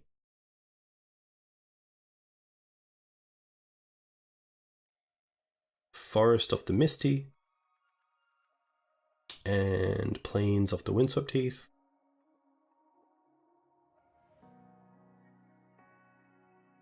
And then Thalia is also just great against any of the goblins because the first strike and 2 power is just great. Very fortunate my opponent went to 4. Like, very, very lucky there. Like, to get the chance to be able to fetch both basics is just pretty huge.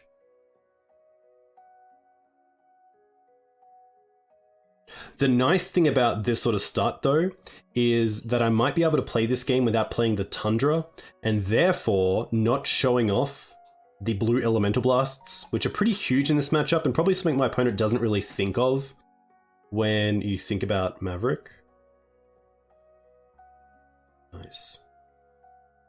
Pretty happy just to keep hitting the mana here. I could keep it for a Soul Land, but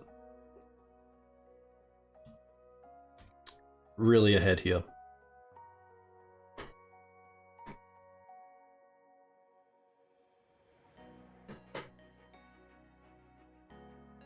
Yeah, I really like the 3 basics, and I actually love this version with so many jewels as well.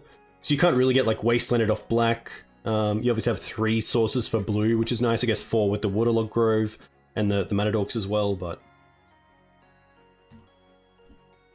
yeah.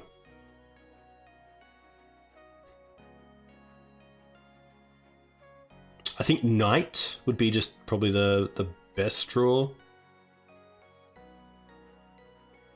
Get another threat onto the board.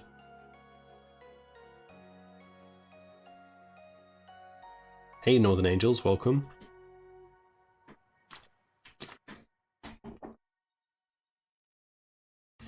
Yeah, it's very, very true. Fury's a great card. Okay. I don't mind just green sunning for Noble Hierarch here. It does play into Fury, but it speeds up the clock and it also just gives me access to 4 mana next turn for Questing Beast. It also gives me access to double green under a Blood Moon effect.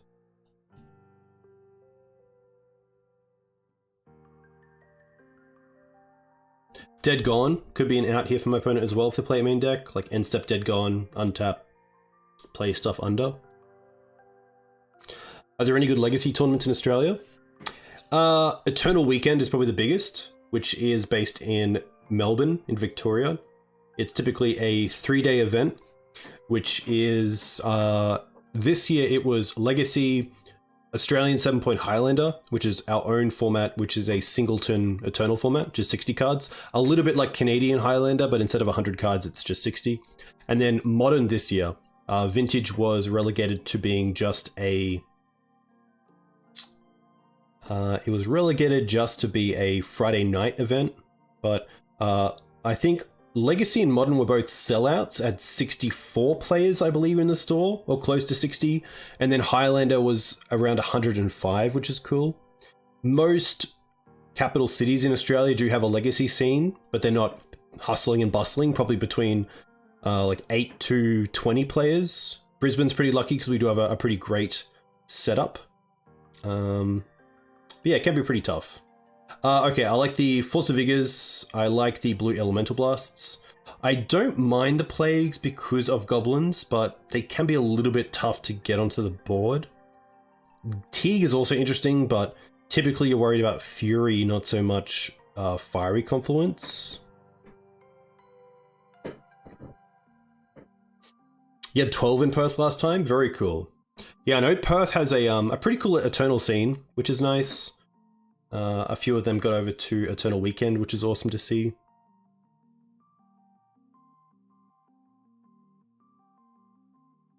How did I get into Legacy? Funnily enough, I was a standard player that always said I'll never get into Eternal formats. And then I moved into Modern, playing Green-White Hate Bears. And then I heard there was a Legacy Death and Taxes deck, so got into Legacy because thankfully our scene was really strong. And then never looked back. Quick thoughts. Safekeeper I think can come out here. Not really wanting to target anything specifically to stay around. Oof is still fine, especially for Chrome Mox. Uro is probably the card here that isn't that great. Grist is interesting, but also pretty hard to get down. Beast I really like is just a way to clog up the board. I think I'll try something like this. Would love to have a basic in my opener. Like a basic forest is exactly what I want. Pretty close though. Like if we get one turn, but that's the big thing. Like this hand just dies to Blood Moon or Magus. It's also not that great against a Goblin start because we want to get basic forest off this, so I don't have access to black until later on.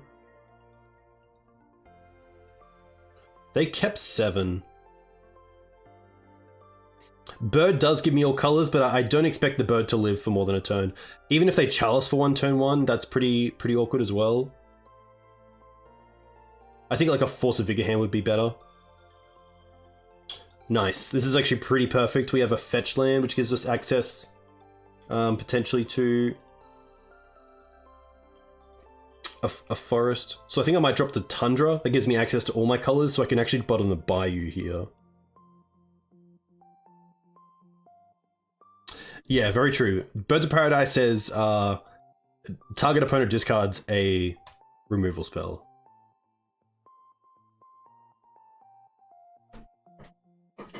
But if Bird on taps, it's obviously quite a nice hand.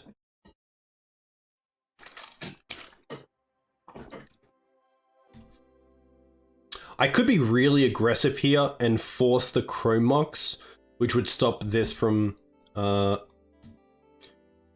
tapping for mana, but I think I'm happy to hopefully see a Blood Moon here. Oh my gosh.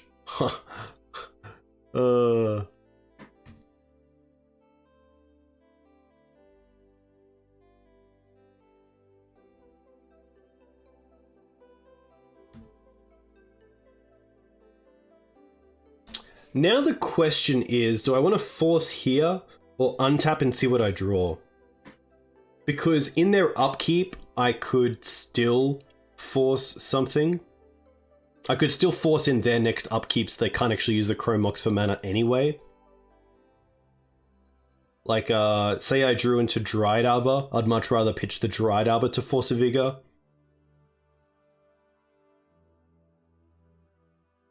It's also a case of like, what land do I play next turn? I believe it's going to be the Tundra to hold up the Blue Blast, which is fantastic. However, if we untap and play the Windswept Heath, and then untap again and play and get another fetch land, we can then get access to both basics. But I guess if we have the Blue Elemental Blast for both Magus and Moon up, we don't really care about going after basics early on because we just have an answer to Blood Moon effects. I'm pretty happy to untap here because Green Suns is currently my way to win this game. Everything else is very reactive. And there we go.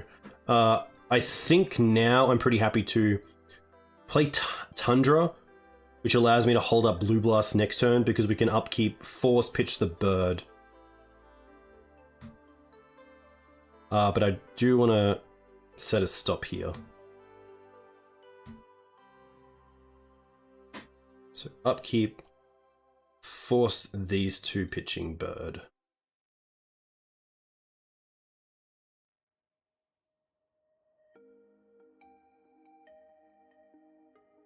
And then if they play a creature, we have Swords to Plowshares. If they play something like Fable or another Blood Moon, we have this. If they play a Chalice for one, we have Forest Green Suns for Noble Hierarch. So a lot of options. So this we are happy to Blue Blast.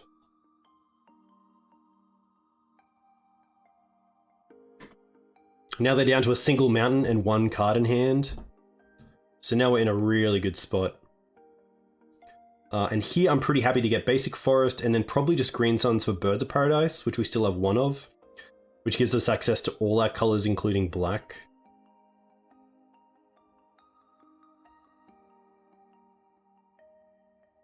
And then potentially next turn we have Hold Up Once Upon a Time, Hold Up Swords to Plowshares to find a threat.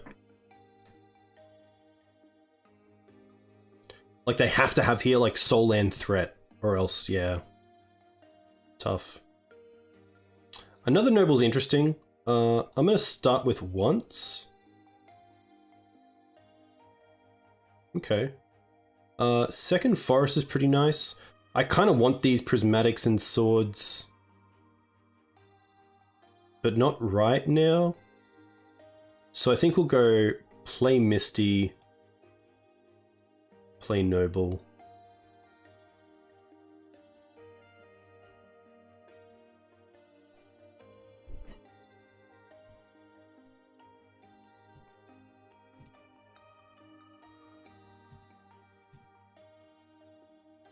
But this is a situation where I really want to find a real threat.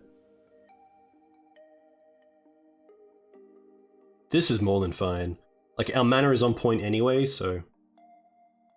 I also don't want to shuffle here because we know about those 3 reactive cards at the bottom of the deck that I just want to keep there. I'd rather draw into a threat like Knight. That's pretty much Knight. And thankfully with the fetch here, it'll be a... 3/3... a 4/4, sorry.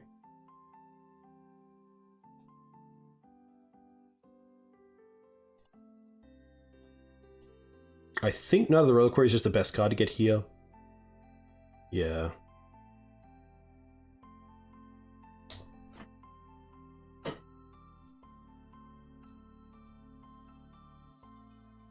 Yeah, it's definitely worked in our favor, especially with having the blue Elemental Blast open on their turn for the Blood Moon. Because the Blood Moon definitely would have changed things if it did resolve. So they do get to Fury here and take out the Knight. Which isn't too bad, because it's just a 1... It's actually a 2-for-1 on them. They don't even get to get rid of the Birds of Paradise here, because it is a 4/4, which is really nice, so... We also have full mana again for, like, Green Suns. So we can actually just go for another Knight here. Pretty crazy that this game is just turning out exactly how we want it.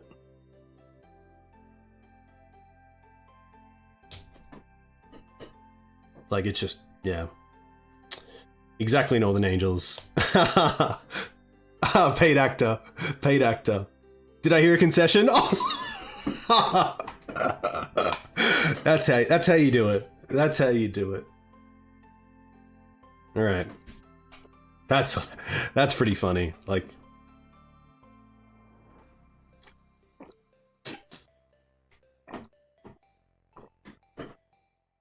love to see it. I think one thing that I'll note from the league so far is that the mana base has been really nice. Like, it is a 4-color deck, but... yeah. Like, sometimes the planes can be a little bit awkward in Mav, but it's felt pretty nice here, which is nice. Yeah, Blood Moon can't beat a 4-color deck sometimes. Good to be on the whitelist. I have been called out to be on a whitelist, whatever that means.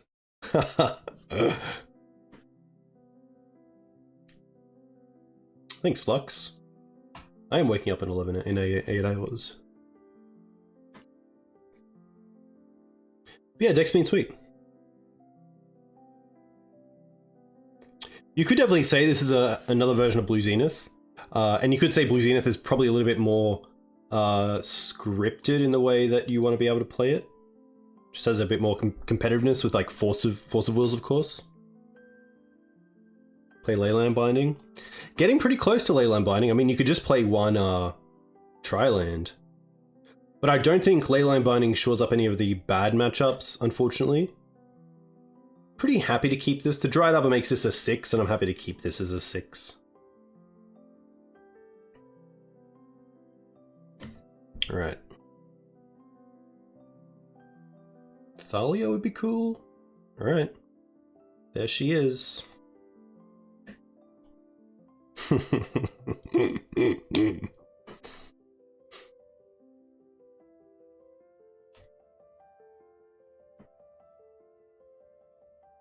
Oh, Sheldock Isle? Okay, probably Doomsday.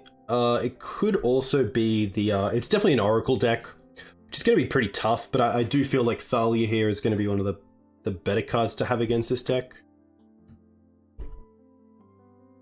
Okay. I do like Karakas. The question is, can I attack for 1, or should I hold up Karakas?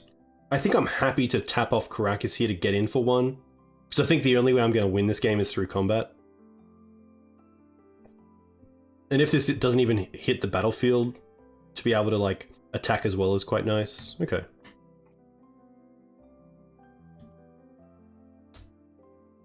But yeah, I'd say Blue Zenith has a little bit more to it in not losing against combo decks because you have the blue counter magic.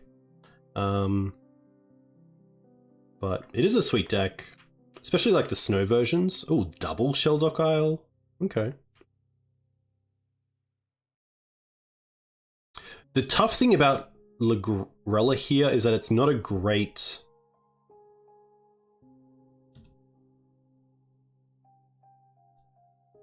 Ooh. Do you guys see a bit of a line here? What we can do is attack with Thalia and then post-combat loves Shift and Omni.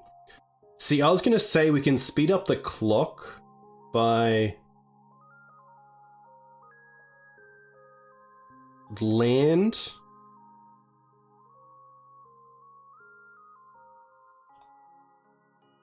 Lagrella. Smalls onto it.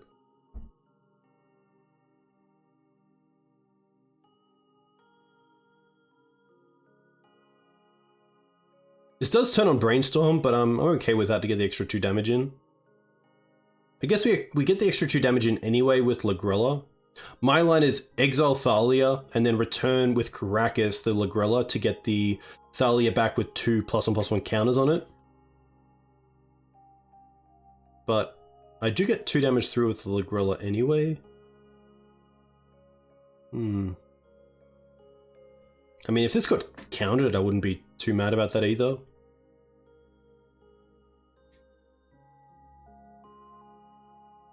Lagrella is +1. Yeah, I guess doing Lagrella line is +1 because of Exalted. There we go. Luinil with the combat math, what is this? It must be early morning, because I am I am not picking up on Exalted tonight.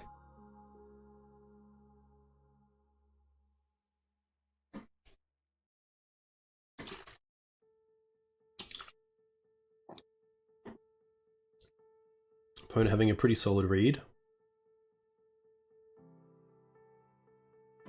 I do like the thought of my opponent like reading this twice and being like, you know what, I'm just gonna force it. I don't wanna worry about it. Okay.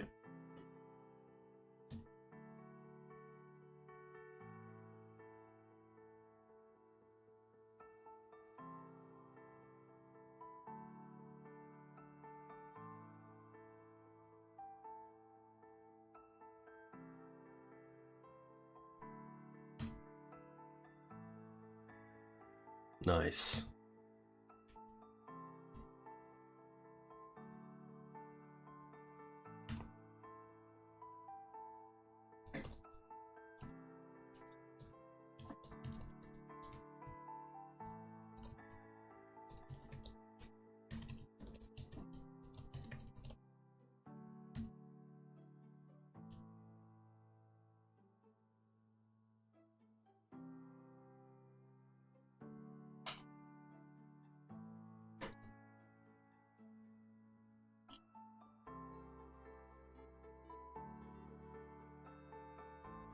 Hey, Granham, too kind. Too kind. Thank you very much for the raid. I hope you're well. What did you play, and how did you go?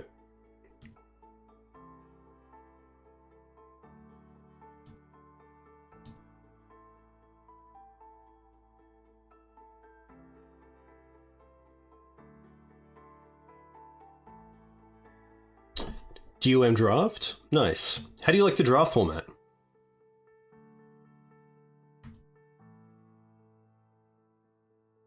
Can we get lethal next turn?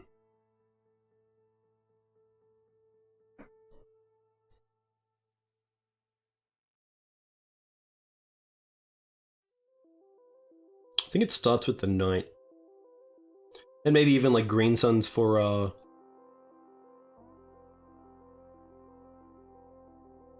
Safekeeper. In Legacy playing Hamster. Were you playing the red-green sort of turbo version? Or another version of Minsk? Impulse is fine. At least Impulse here means they can't counter the knight thanks to Thalia. Turbo Minsk? Nice. I've seen this deck pop up every now and then, which is kind of cool to see. But for those of you who are unaware, plays 4 Spirit Guide. Oh, I thought it might also play... I guess you don't want 8 Spirit Guide effects. But very cool to see.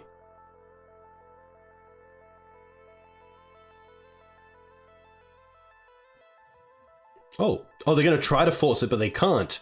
Now that's hilarious. Okay.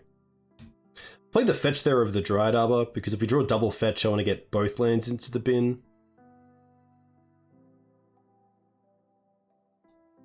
Been on Rhino. Yeah, Rhinos with 8 Spirit Guides is very cool. I played against Max playing that, and they were definitely close games. The 4/4s are just quite hard to deal with, especially if you don't have... Blast Zone isn't too bad here. We have a nice line next turn. Let me see if I can see it.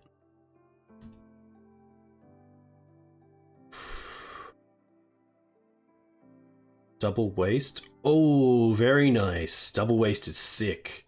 Yes, because Lagrella. Oh my gosh.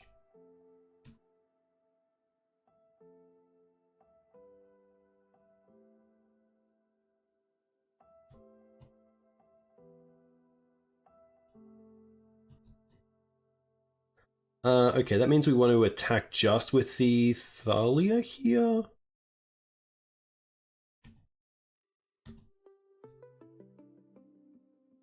What does the bank card do? Okay, so Lagrella, when it comes into play, you can exile any number of other target creatures controlled by different players. So 1 creature per player. So in EDH, if you play against 4 people, you can obviously target 3 others until it leaves the battlefield. But when you exile a card that you control, when it comes back into play, your creature comes back with 2 +1/+1 counters.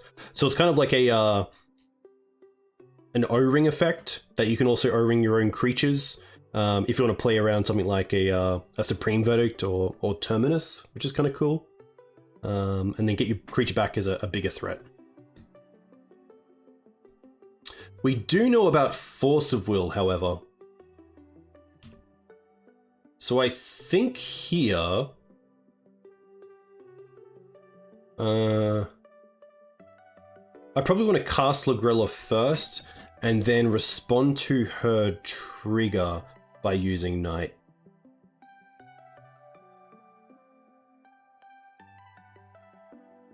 Ooh, okay. So I can hold control, I believe. No, wait, it doesn't have haste, right? So how could I double Wasteland? Oh, Ramanap! Oh my gosh! Ah, yeah, I definitely messed this up. I should have gone for Wasteland, Ramanap back Wasteland. For some reason, I totally forgot about this. Alright, let's target this and then respond. Yeah, that's just a terrible line. I really hope that doesn't cost us.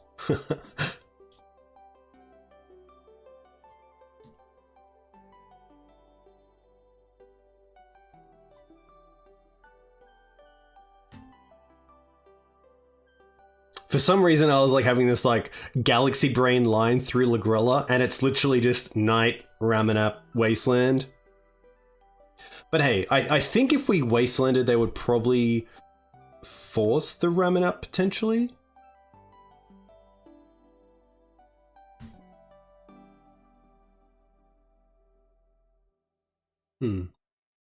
I think I'll play the Dryad Arbor as well. I could keep it for endurance, but we have the Ramanap for that just in case we need it.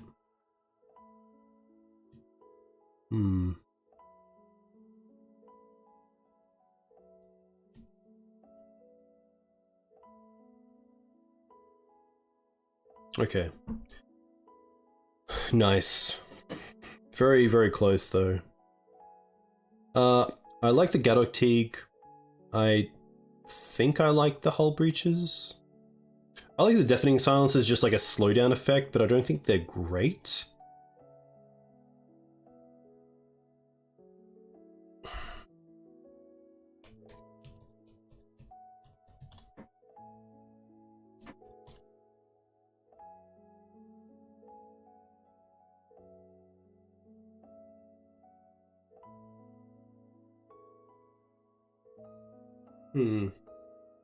So this is a list that they've played before. A lot of blue cards.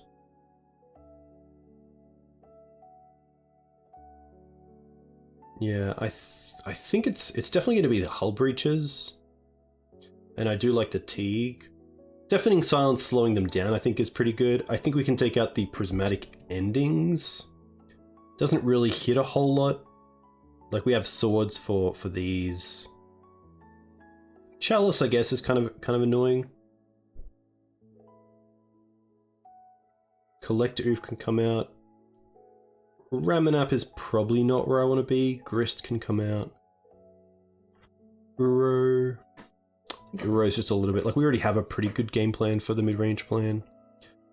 Leovold's obviously quite strong.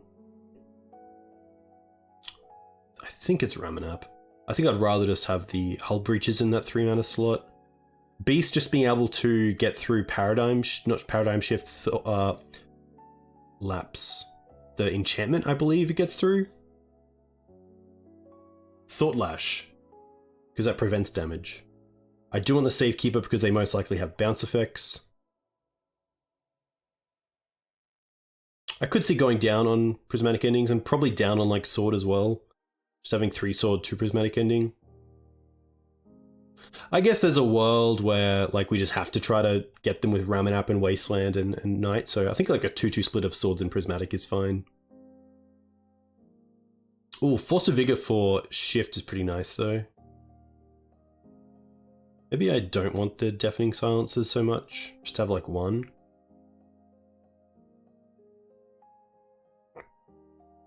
Honestly, there we go. 1 Sword is like a just in case. Obviously gonna have it in the opening hand. A pretty awkward one on mana, and I'm just not a big fan of keeping hands that don't allow me to cast the spells that I want to, so... Pretty happy to mulligan this. Pretty happy to keep this. I think it's going to be the Prismatic Ending that we cut here because we have the Force of Vigor anyway for Chalice.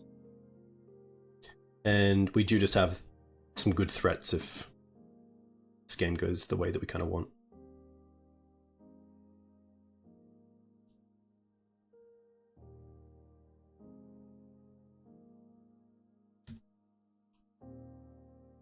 Okay. Probably happy here just to lead on Birds of Savannah. And then next turn we can go Deafening Silence and Thalia, which is pretty strong.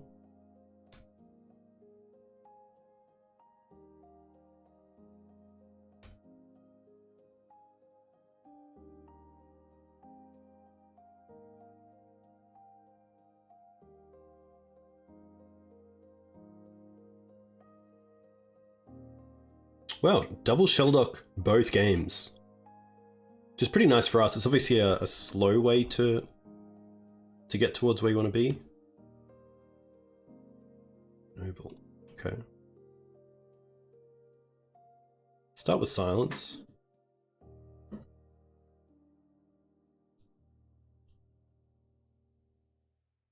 I'd actually love for this to get forced because this is just disruption, this is disruption and pressure, which is where you really want to be on a creature deck. And I think Deafening Silence is very much a speed bump, if that, especially on the draw. Okay.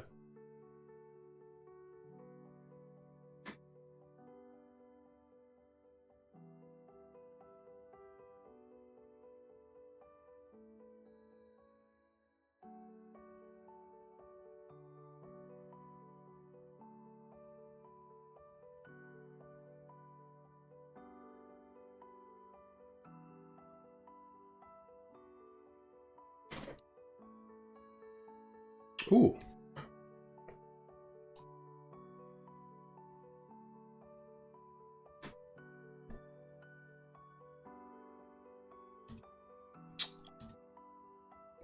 Yeah, Deafening Silence is definitely not the greatest card in the matchup, but I think it just has a little bit more text than some of the others.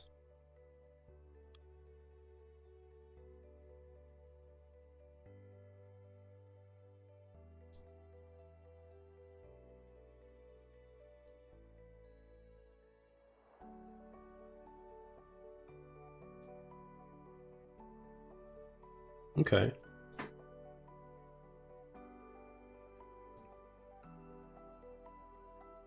I think here I'm happy to draw a card and play Noble if you don't find Wasteland. But that's a pretty good reason why we shouldn't. I'm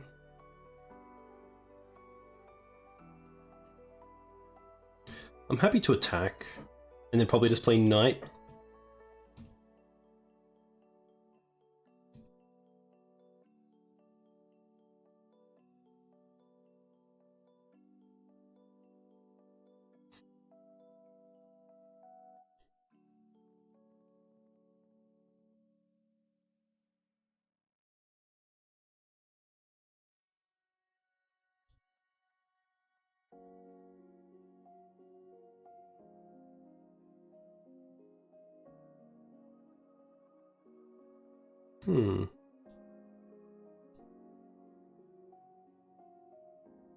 Feeling like a bounce spell coming. Impulse, okay. It's pretty good for us still.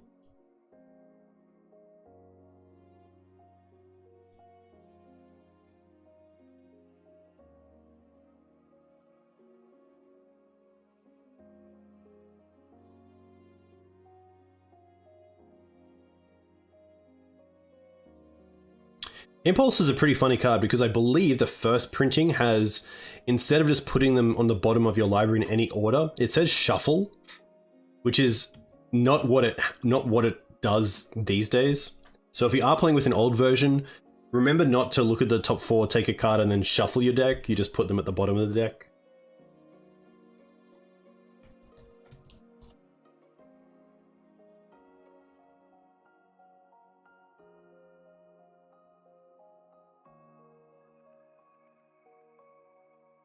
Yeah, this version that actually says shuffle your library afterwards, which I would definitely not do. Which is pretty funny because, like, it literally says that, and it is a playable card in Legacy in a lot of combo decks. Sometimes see it in Show and Tell as well. So definitely make sure you know what that does.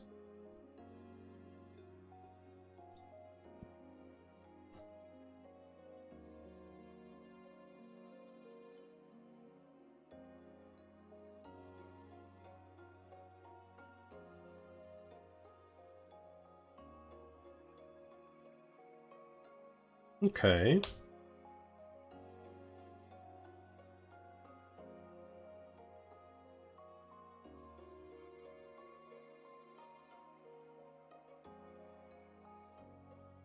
Good judge called for shuffling during my first pre-modern event. Hey, it happens to the best of us. It happens to the best of us. But very cool to hear you play pre-modern. What deck did you play with Impulse? I assume like a blue-white kind of build? I will say pre-modern probably has one of the nicest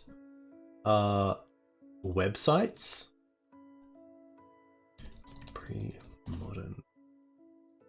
Pre-modern Magic.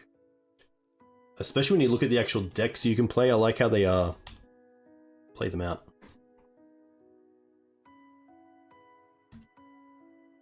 It didn't name Wasteland.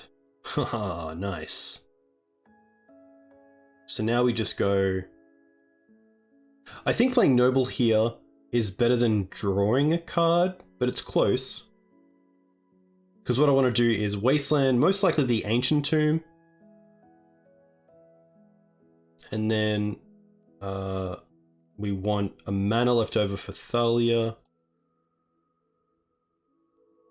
Yeah, so I think we start with Noble. Attack for 3.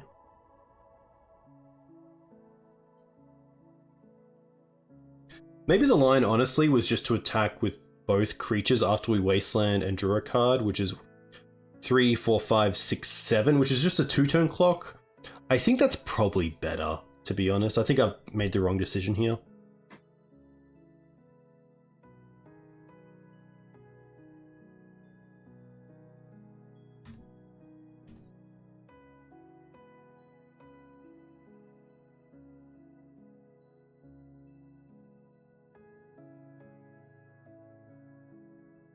But we'll see how it plays out.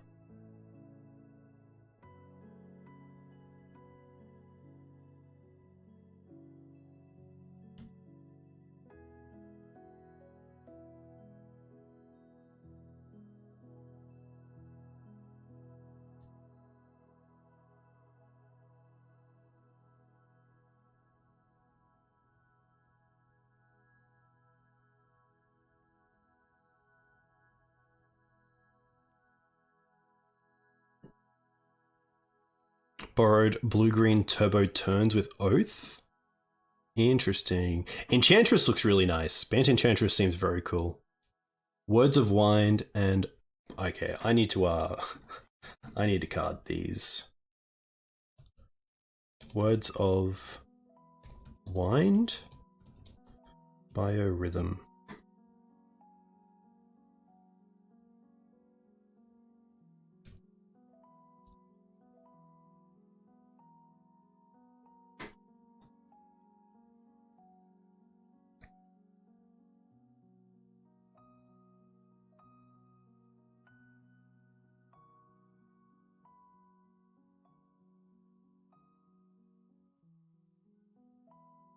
Each player's life total becomes the number of creatures they control. Nice. I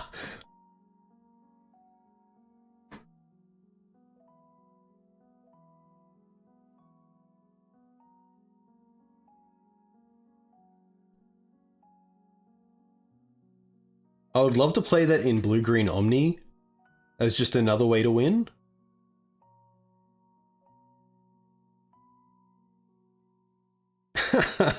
That's a hilarious card.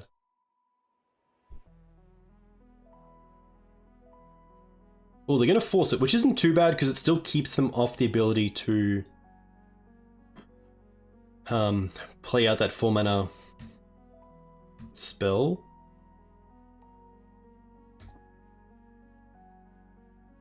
Oh, they find a tomb.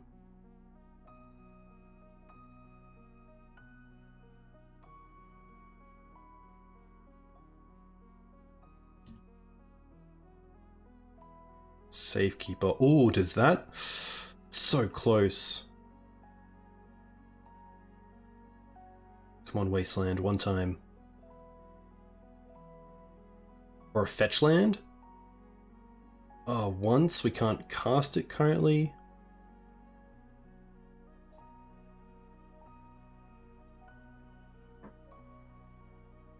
I guess we can turn off the Ancient Tomb if the Safekeeper resolves. Because we make it 6, 7, 8.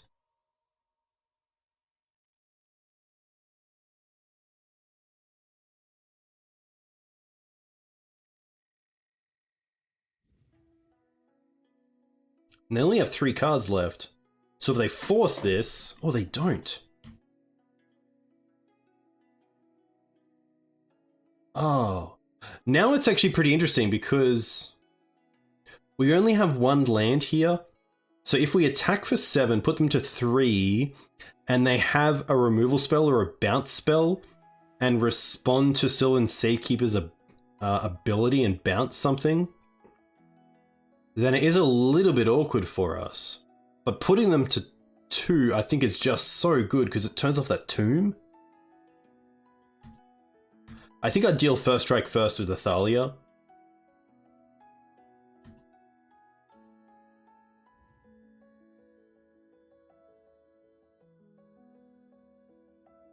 And then if they have bounce spell, they have bounce spell.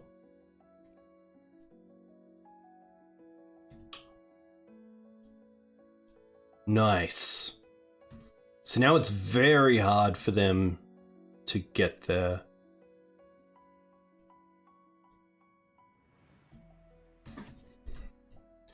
Maybe I'm missing something, but...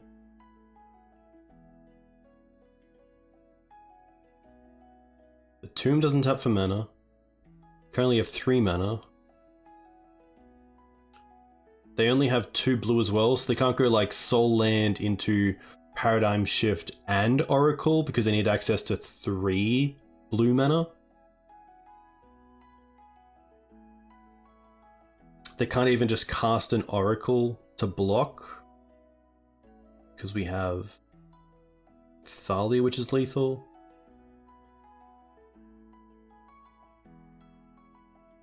Another tomb. Nice. Very cool to go 4-1. And I appreciate my opponent as well going out in style there. Very cool to see.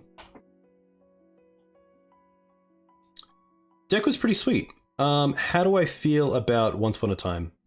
I don't mind it. I like it in this sort of deck where you're not really looking for anything specific.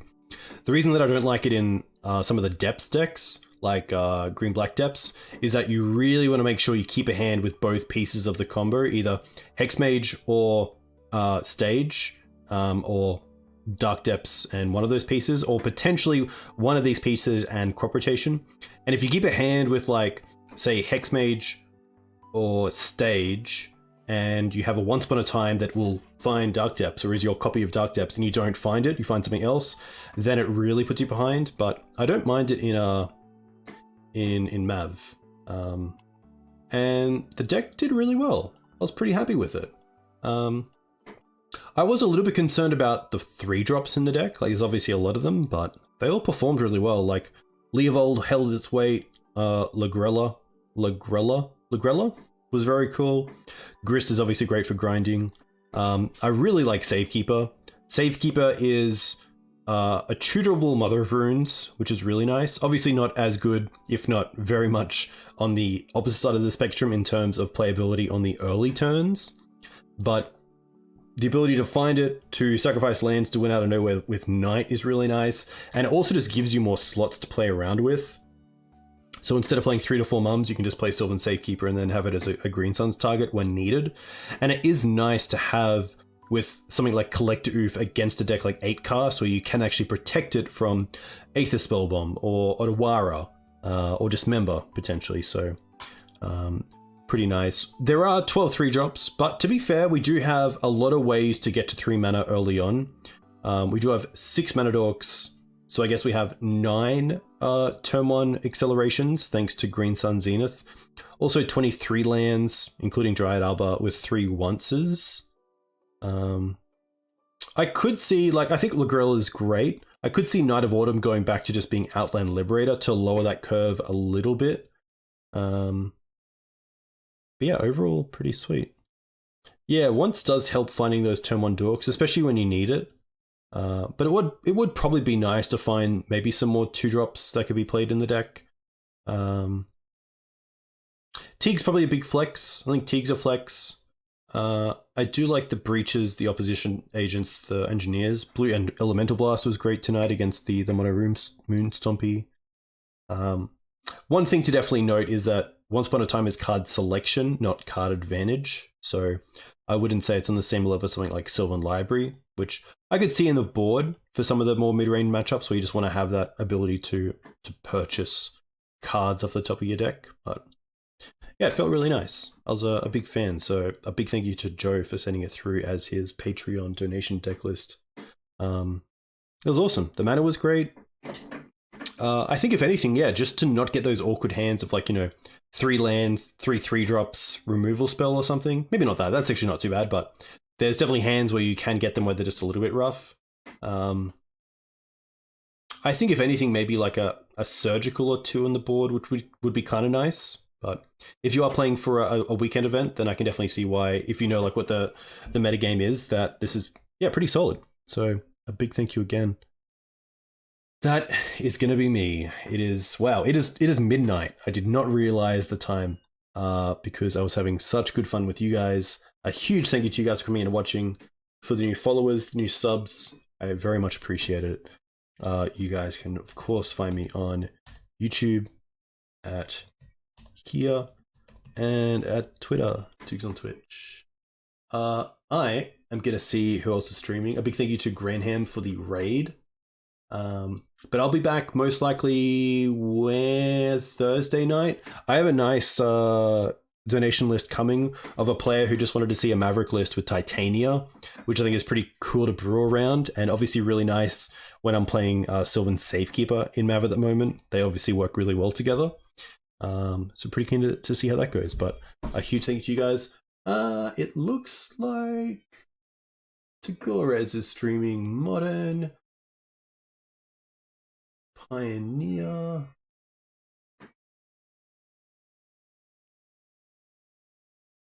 Sparring Spike.